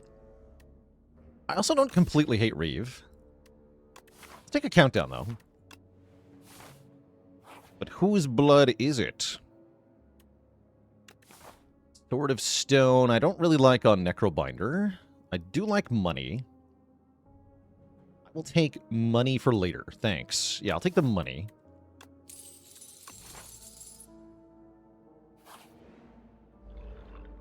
Okay, one more fight to find something good.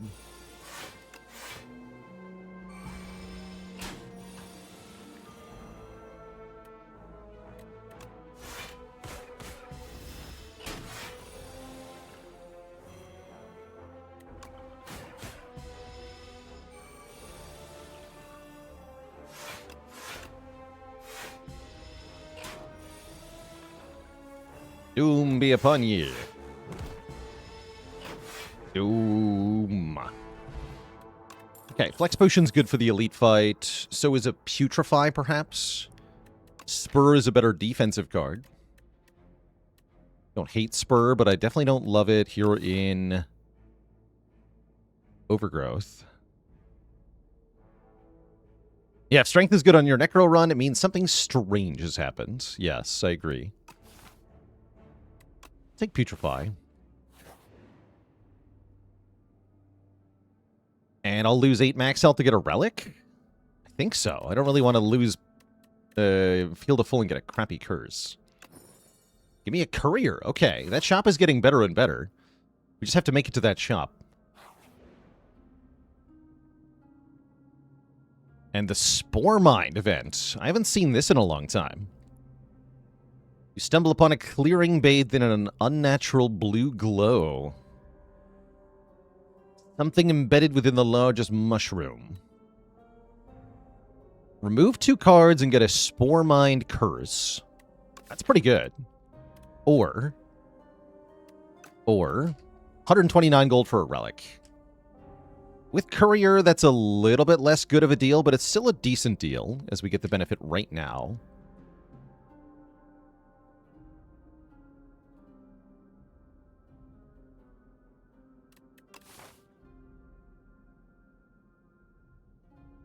Problem is, our next fight is going to be quite tough.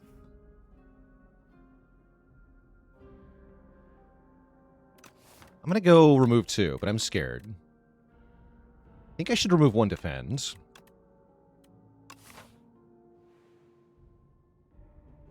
And I'll take 1 more event. These nerds, okay. Even more money. That's tempting. But I think I want to take the heal in the fight. I don't know about that. We're pretty bad at this fight. No, we're very bad at this fight. Heck. Alright, give me the money. Nice. Rich. Imagine being rich.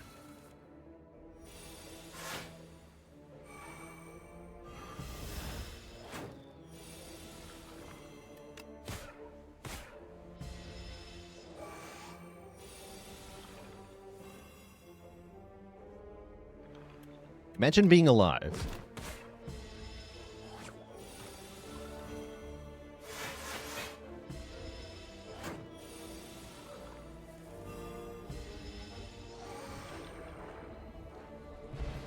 Okay, attack potion.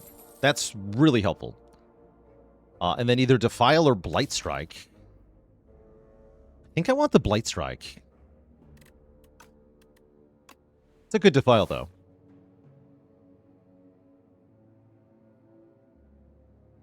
Okay, fighting 2 elites seems ambitious. 1 is more reasonable. Let's upgrade Bodyguard. See what the relic is. Bag of marbles? Ooh, that's tempting. But I think I should probably rest, if I'm being honest, even though it's a crappy rest. And then we should be good through here. And this is a bigger problem. Luigi, thank you so much for the Prime sub and 6 months of support. Why not heal first and then upgrade a card after the chest? Regal Pillow is the main reason. Regal Pillow and the mailbox. If any of the relics from the chest give you a benefit at rest sites, you're better off with the upgrade first.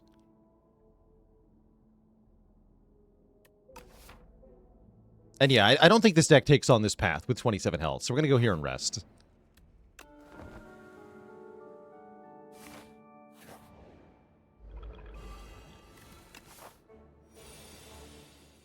Is the shop on the right better? There's no connection there. We can't get there. Unavailable, sadly.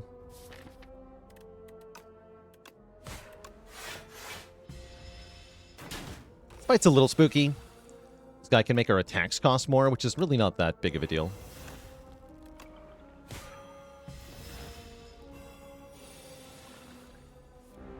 Or is it?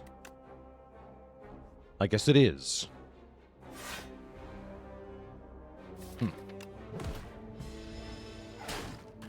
Ow.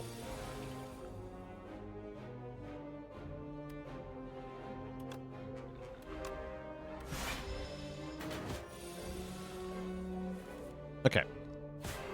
We got him now. Doom. And most importantly, no potion. Snap, Defile, Severance. I like Snap in this deck to give us some retain. Retain on Bloodwall in particular seems pretty good.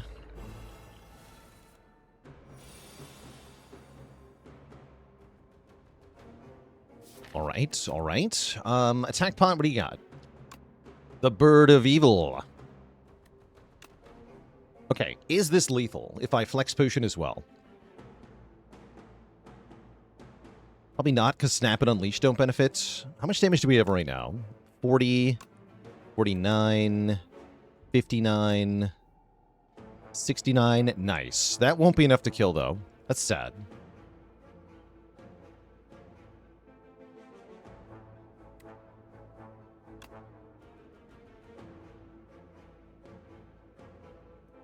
So we would add 8 damage to Reap. 7 damage to Strike, so we do 15 more. Yeah, it's not enough to kill. Close, though. We'll just play Reap, Putrefy, Snap the Unleash, play the Strike.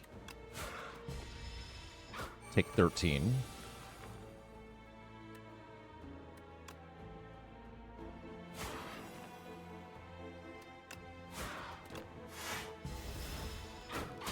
Okay, not completely awful. We get Orichalcum, giving us guaranteed block. That's pretty nice. Stuff I probably don't want. I think the deer is going to kill me. We'll see, though.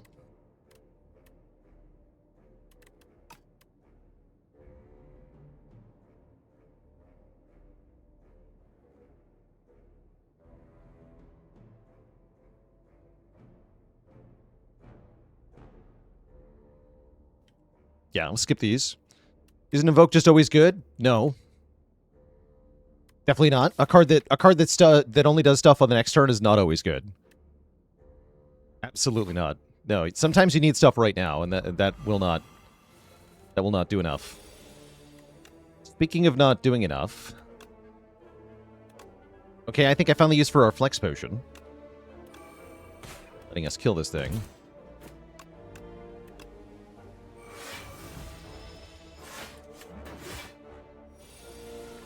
Yeah, we need cards that do things the turn before I draw them. True.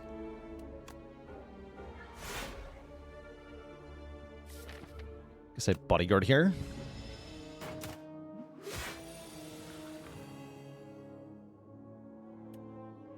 And this is Unleash, Defend, Defend. Kill the crossbow thing.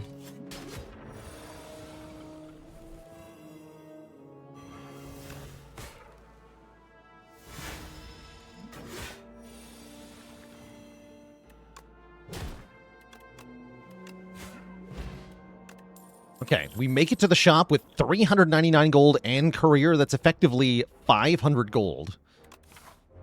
Will that be enough to actually beat the boss? I don't know. There's no use for this berry, huh? Oh, the waffle. It is here. Okay, excellent. Waffle, yes. Sleight of Flesh, Shockwave, yes, yes. Boat Thingy was also pretty good.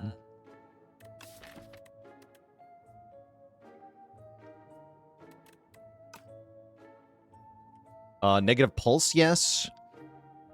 Harder move, probably yes. Meal ticket's nice with his low max health.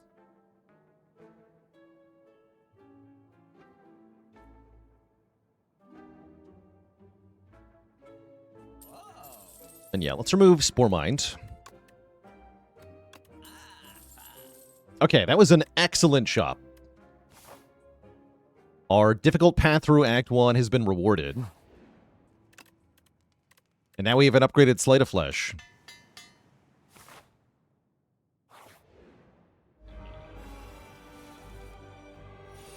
Excellent.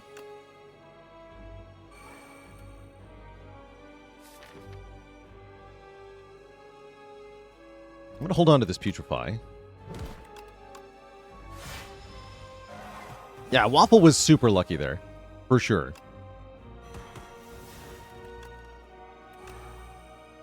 Orichalcum, go!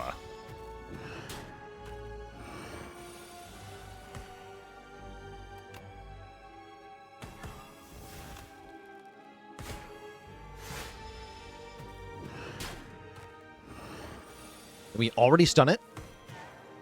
I can snap the Blood Wall for the ringing turn.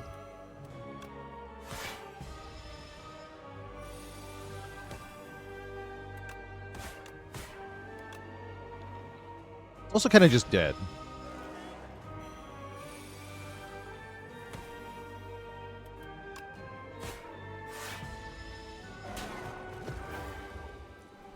Nale, thanks for the raid of 66.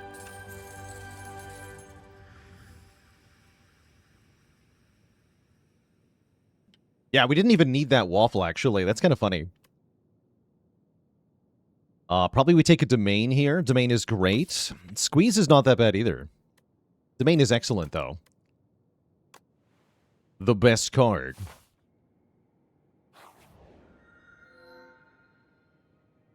Block. Block good. Pale's Legion Bloodwall's kind of strong, actually.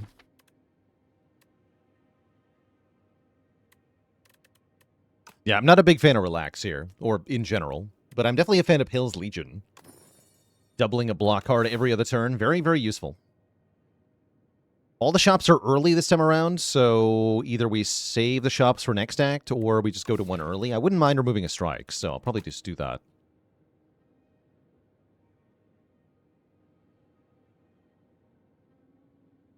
We can leave the Elates for later in the act. I'd love to upgrade Domain. Do that here.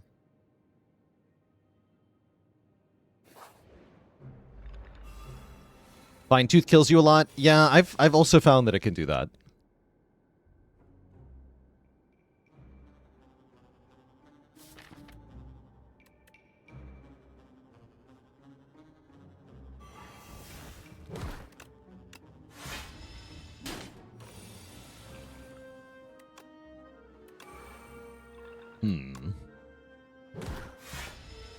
Maybe should have kept a different card here. Oh, well, that's why I kept it, though. I guess I'll just... No, we just defend Sleight of Flash. There we go. Yeah, there we go. We have enough Austie health to tank that hit. Then we can break through the block here.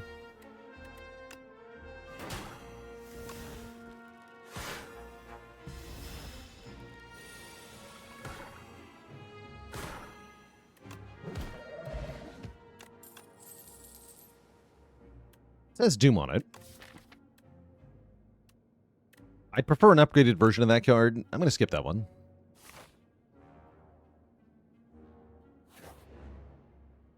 The Fake Merchant. I don't want your stuff. I don't want your stuff. Although the flower is okay.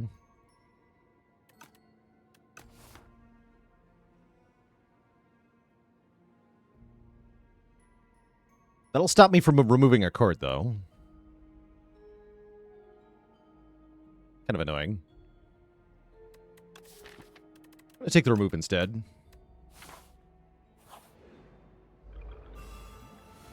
Hello.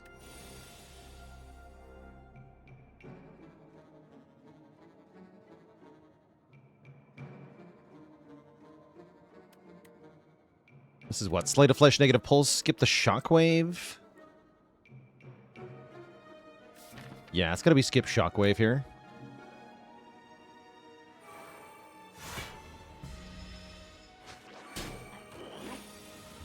Oh, he's rude. Oh no. Ah, crap. Oh no. We have a problem. We have a big problem.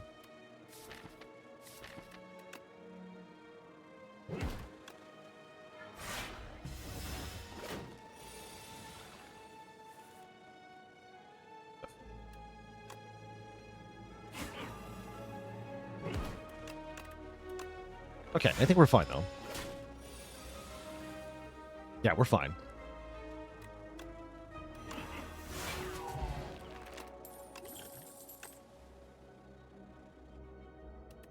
With Pale's Legion, I'll take a Grave Warden. That's one of the best block cards on the character. Which makes it good enough. Another Shockwave is kind of amazing, but I do think I just remove a card.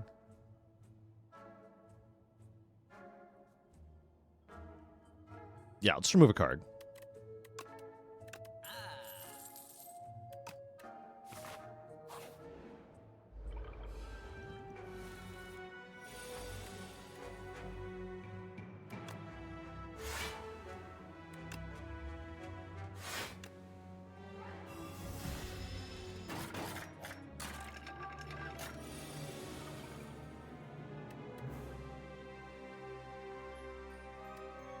I want to play it. I probably shouldn't. I'm going to Shockwave, Retain, Defend. That sounds better.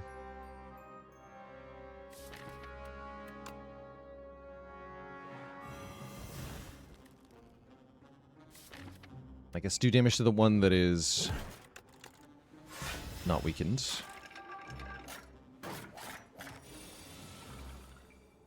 Okay, Sleight of Flesh is here. Kind of has to get put in play.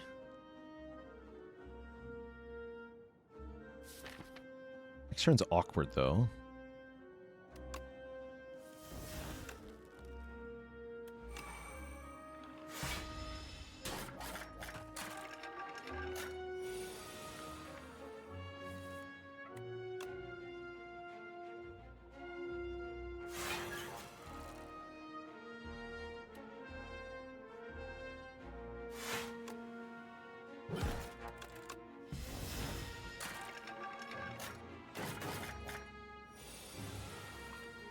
Ow. But my face, though. What if I'd have to use both potions.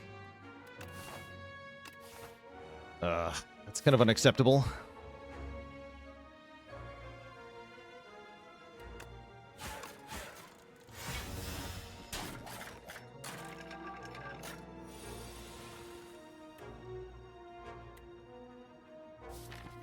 Okay, last 2 health, and then we're out of here.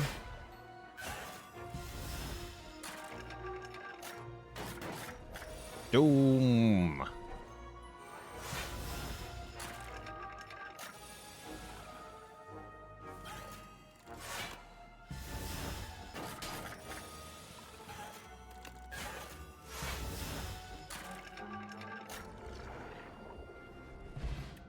Ouch.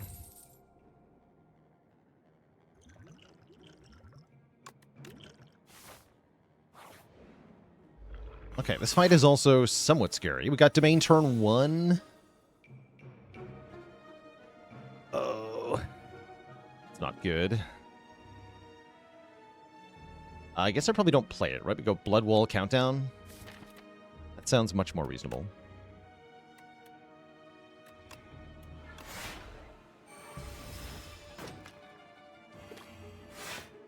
Then I maybe have a chance of getting, yeah, no.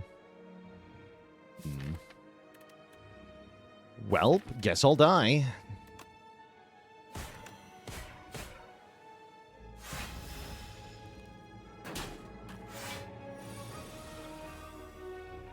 Okay, that works. Don't get to play these, though. That's scary.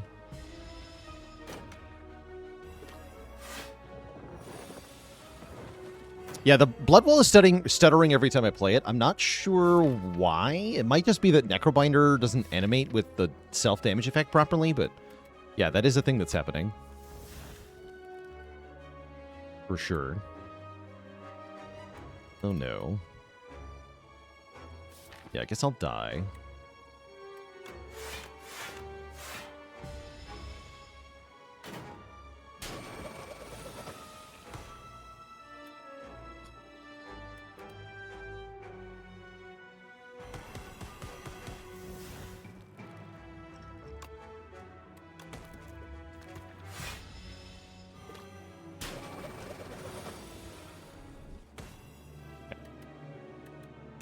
Doom.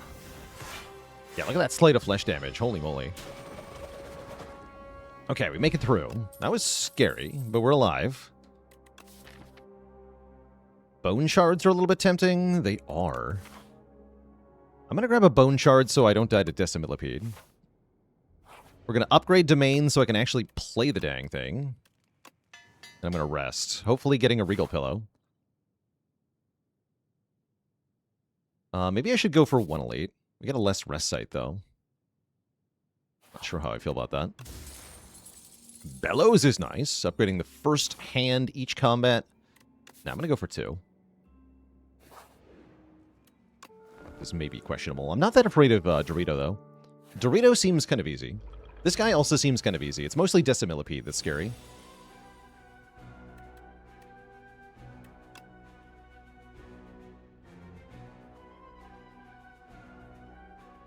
We want to snap the bone shards.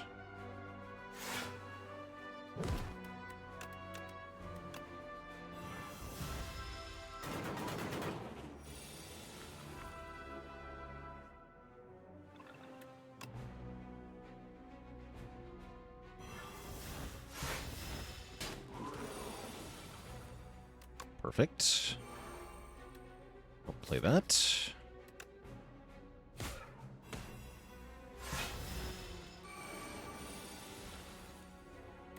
Blood. Let's Blood Wall, Soul, and play Countdown. We're going to lose the domain again. That's fine.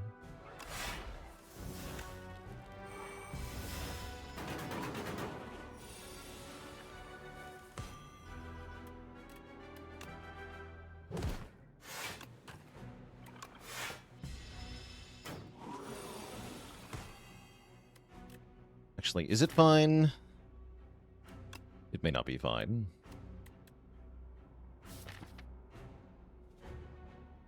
Won't be weak next turn.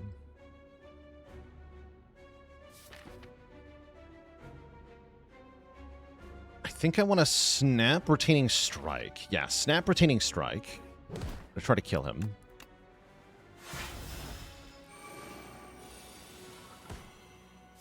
Nice, perfect. Good.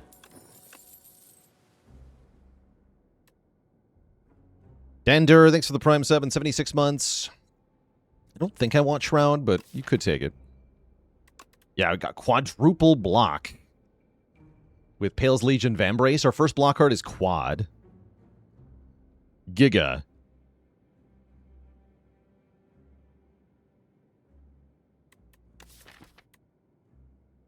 I think no escape is a good idea here. It's a good way to beat bosses.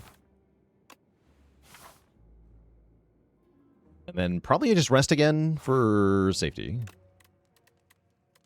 Seems like we're doing well.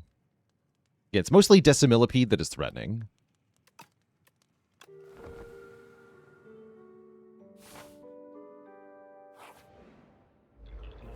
Well, I'm trying to remember what the biggest defend I've had was. I think we've done defend for like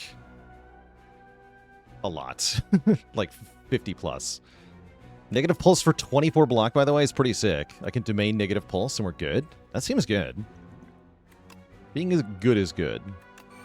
Good would be good here.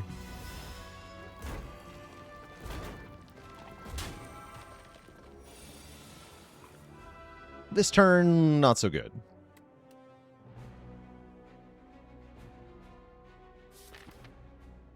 That's why we were afraid of this fight, though. That's fine. Weaken this nerd. Honestly, full send? I don't know. We only block for 4 more by playing 2 defense.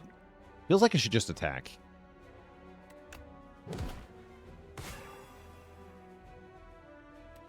Not quite enough to doom it.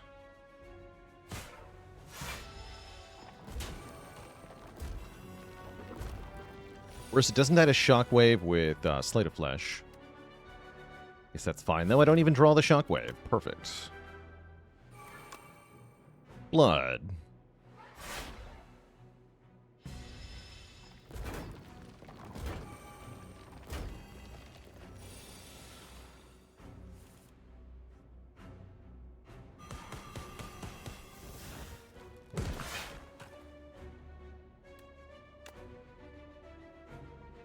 I'm not blocking. These don't actually kill. I should have played Snap first, actually. We could have killed this one outright. Then I wouldn't have had to... Yeah, that was a mistake. I definitely wanted to snap the middle one first. Whoops. Feels bad to waste my block pot. Foolish. Yeah, it's just -6 for no reason. For double no reason. Sad.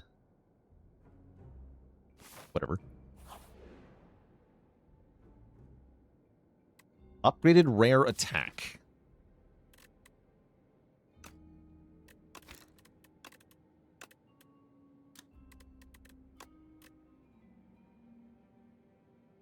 Time's up, maybe. Actually, don't want most of these.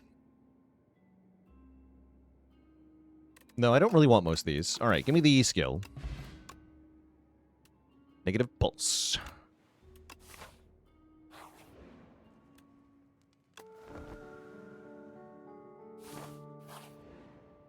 Misery into the crab specifically was maybe an idea. That's kind of fun.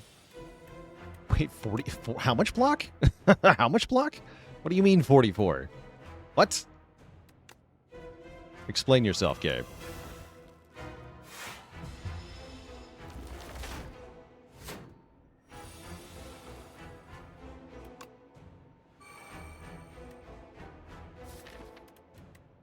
Feel the putrescence. Do I shrink Rocket now? I think I do, actually. I don't think I'm killing Rocket before the rocket goes off, and I would like Rocket to be tiny. Also, I've never shrunk one of the crab claws. What's this going to look like? I feel scammed.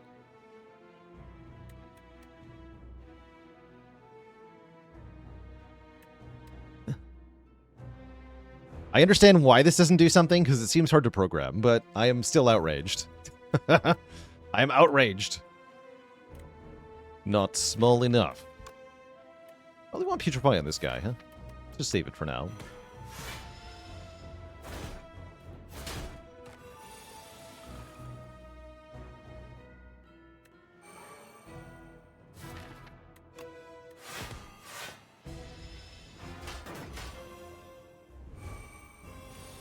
$19.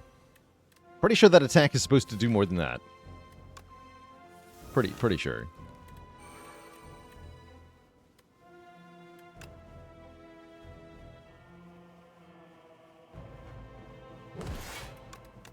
Oh no, oh crap. The bone flute. Ah! I've made a mistake. The bone flute just scammed me out of 4 block there. Rude. Very rude.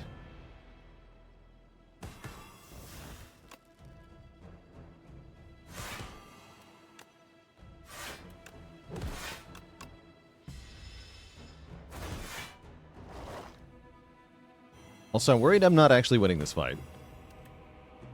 Let's see.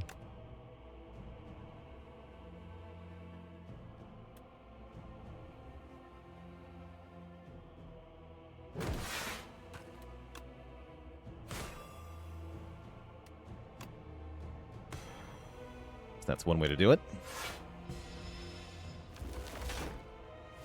Doom.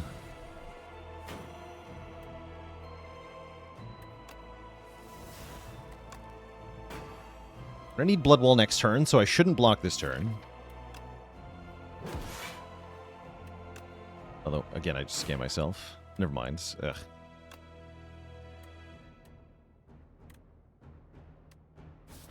It'll be enough block. Okay.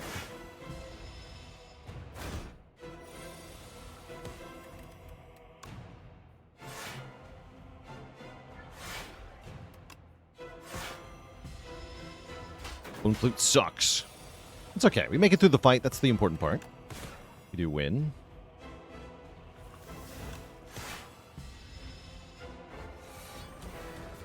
GG. We managed to acquire a second copy of Domain or a skip. I'm pretty happy with a second copy of Domain. Welcome, Domain. Throwing axe? Oh no. Oh no. What are these choices? Uh-oh. What do you mean? We just ranked all of these, and all of these were very low on the ranking. I am definitely not happy about any of this.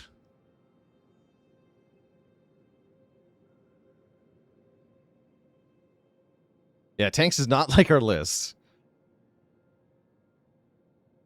Warhammer? What are these shops? Oh no, the map is also trolling. Look at it. Look at this. What is this? Hello? Should be very scared.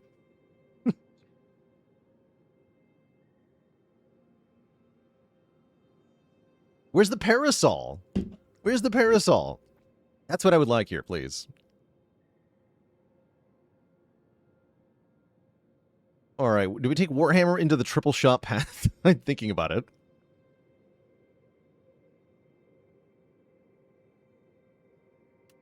We have courier, right? I can't not go to a shop. I have to go to 3 shops. Yeah, I think I take Warhammer and I go very left. We have to be very careful about what we buy, but we get to look at a lot of stuff. That's something.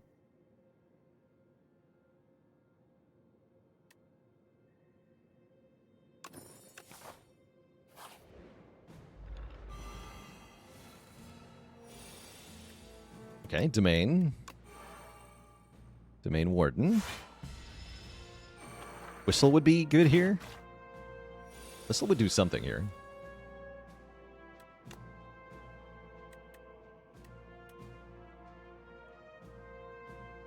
Somehow I can't full block.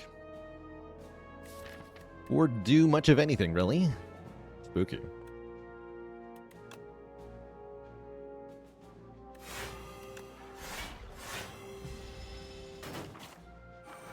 Small.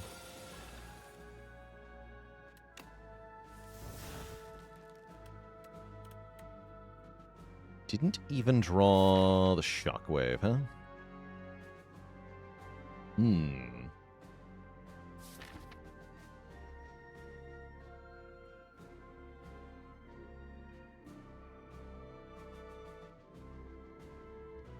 block for 25. That's not too bad.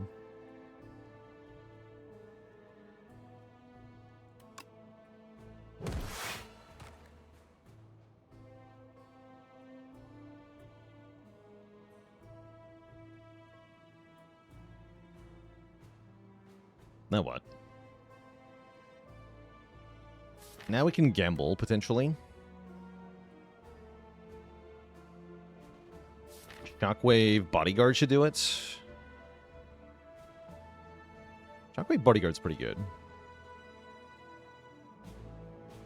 Still not dead, though. Them being dead would be good here. If I want to win without using any potion, I just go Sleight of Flesh Defend. We take a fair bit of damage, though. And lose more max health.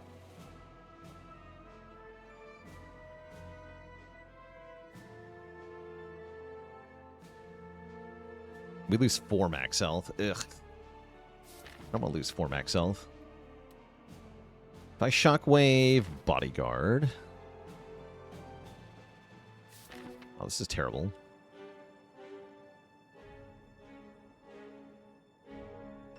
Shockwave brings him down to... This goes to what, 13?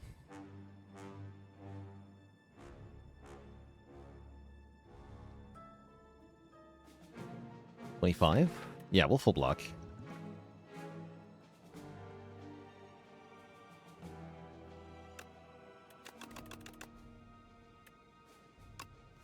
Toss the whole thing.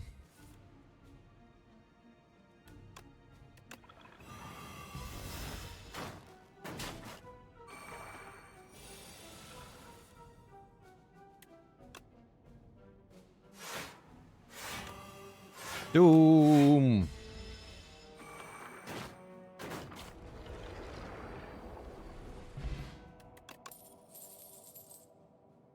No.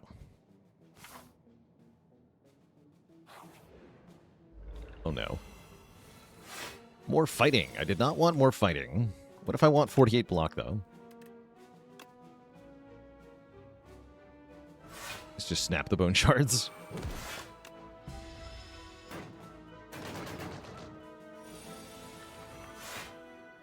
An event also being a shop. That'd be a slap in the face, huh?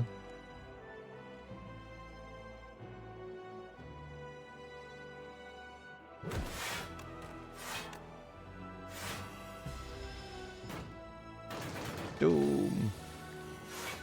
Ever gotten any rare cards on the first floor? I'm struggling to remember a time where it's happened, but I know it's possible.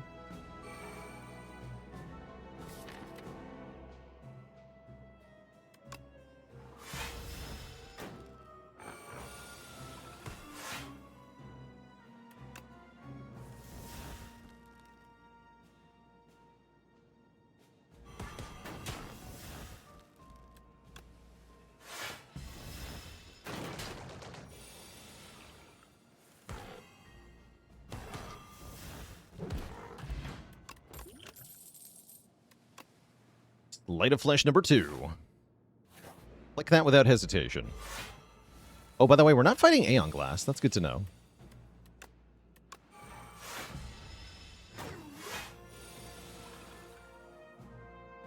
Ow.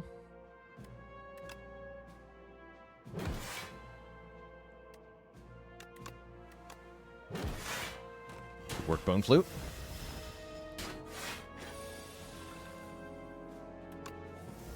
No domain. It's tough. That's very tough. Why are you like this?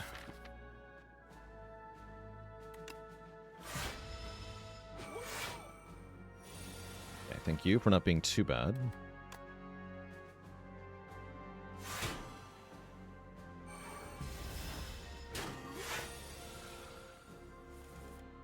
That's fine.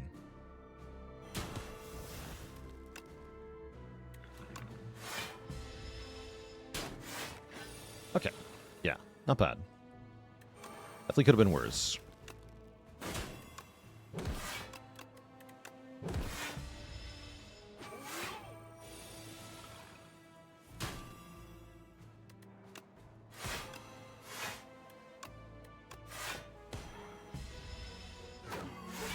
Doom. Cleanse. Cleanse does not seem good here. Fetch does, though. Fetch with Bone Flute. Fetch with Bone Flute. Welcome, Fetch.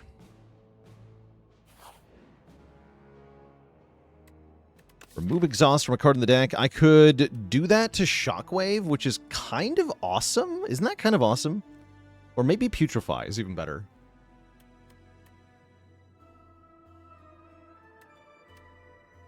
Interesting.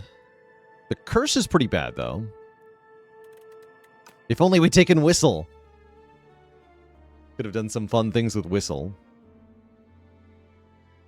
Yeah, Putrefy is better for the bosses. I agree. Let's put it on Putrefy. See if that actually works. Is Putrefy better? Because it's cheaper. Literally, it's just cheaper.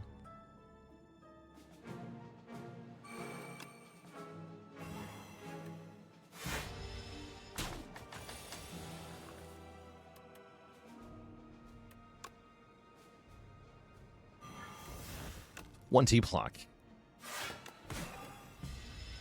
Pakachu with the rate of 35. Welcome, welcome, raiders, friends, foes, and more. Welcome. Looks like I need to Grave Warden. And the sub with the 29 months. Thank you, thank you for your support.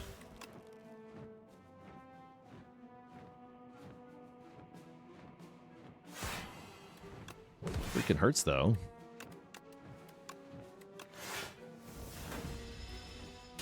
Actually, we full block it, right? It's fine. For some definitions of fine.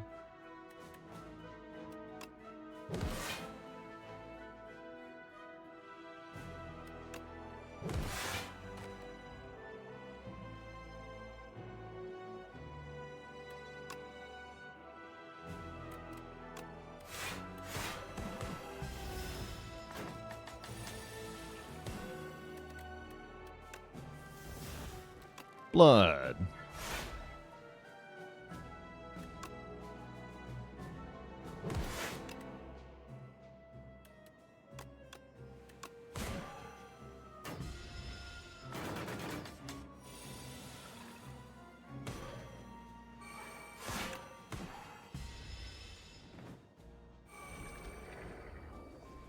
Up in the air and then down far below.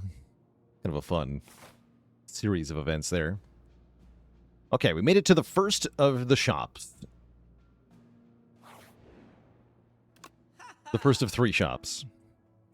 There is an orrery here. There's a Dark Shackles. There's a Dance Macabre. The dance mostly works with cards that are only playable one time. I don't think I care that much. We could remove our curse, which is tempting. I could buy Pendulum for card draw. Hand of Greed for more money for the next shop. There's only one fight before all the remaining shops, so it won't turn a profit, but we could get a lot of our money back from the 3 nerds. I don't know that I want to spend any money here. Kind of scary, given that there's an elite fight coming up. Maybe Dark Shackles. Dark Shackles might be important. Not going to take that splash. The crap relic. Okay, we're in trouble here. Can we beat these nerds? I'm not even sure we can. We'll see. Definitely Slate of Flesh, Grave Warden. Nothing else to do here. That could have been Dupe Pot, Slate of Flesh, actually. I'd rather Dupe Pot like Shockwave or something, though. No, I should have Dupe Potted the Slate of Flesh. Perhaps. Perhaps. Now what? Do we colorless potion to try to get domain down, or just pulse and enjoy? I'm going to use the colorless potion. Catastrophe. All right, what do you got? Bodyguard, Dark Shackles on the wrong guy. Oh well. At least it did damage.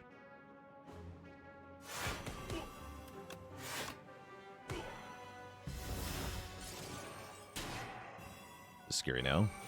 No Dark Shackles. Yeah, I should have double Slate of Fleshed. My takeaway here.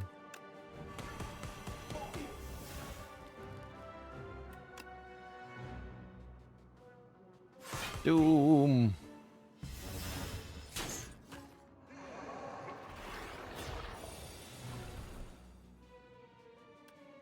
Coulda, shoulda, woulda.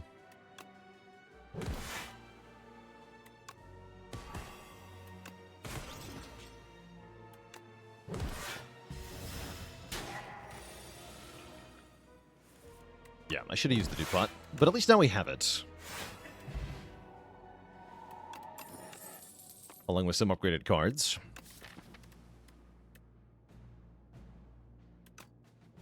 Feels relatively hopeless, however. We can't get the waffle again.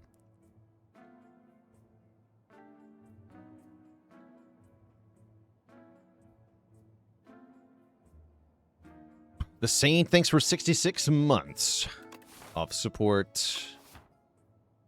Feels like we rest and go next. Nothing here stands out.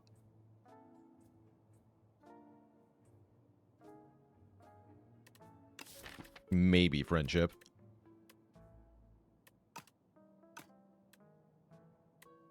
Misery for Queen. It's on sale. We just got through the elite fight where it would matter, though. It's useless in the next elite fight, which is... No, that's unacceptable. Unacceptable.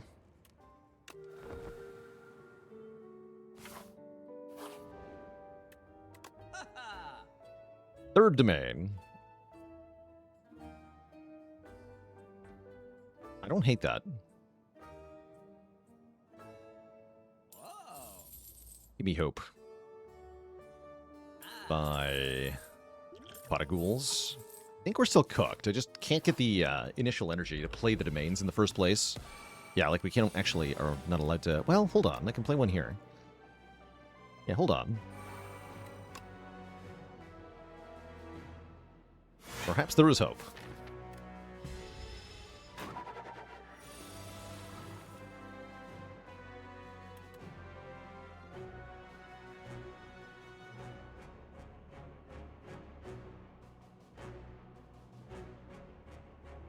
Perhaps there is yet hope.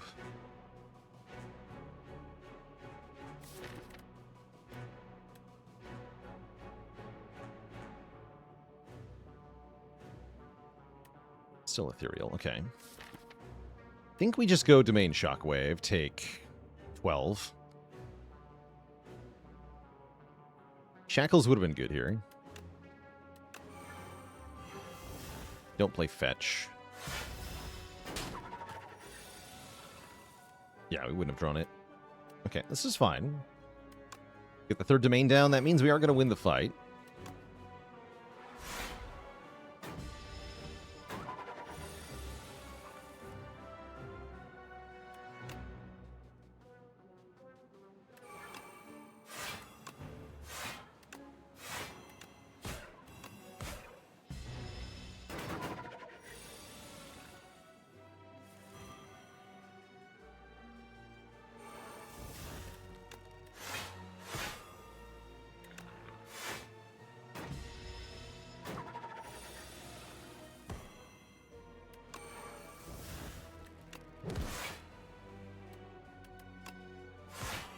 Putrefied fool.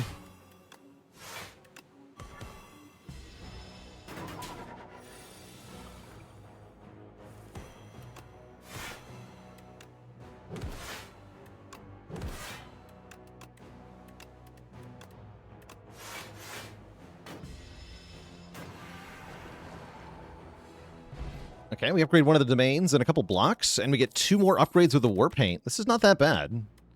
Deathbringer is here, which I think is better than Sleight of Flesh as well.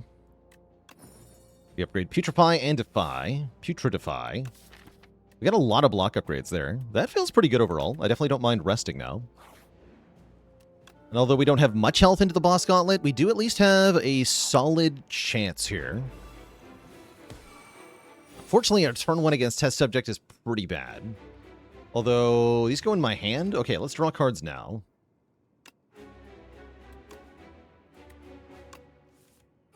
How did I get 4 upgrades there? The Warhammer. Upon killing an elite, upgrade 4 random cards.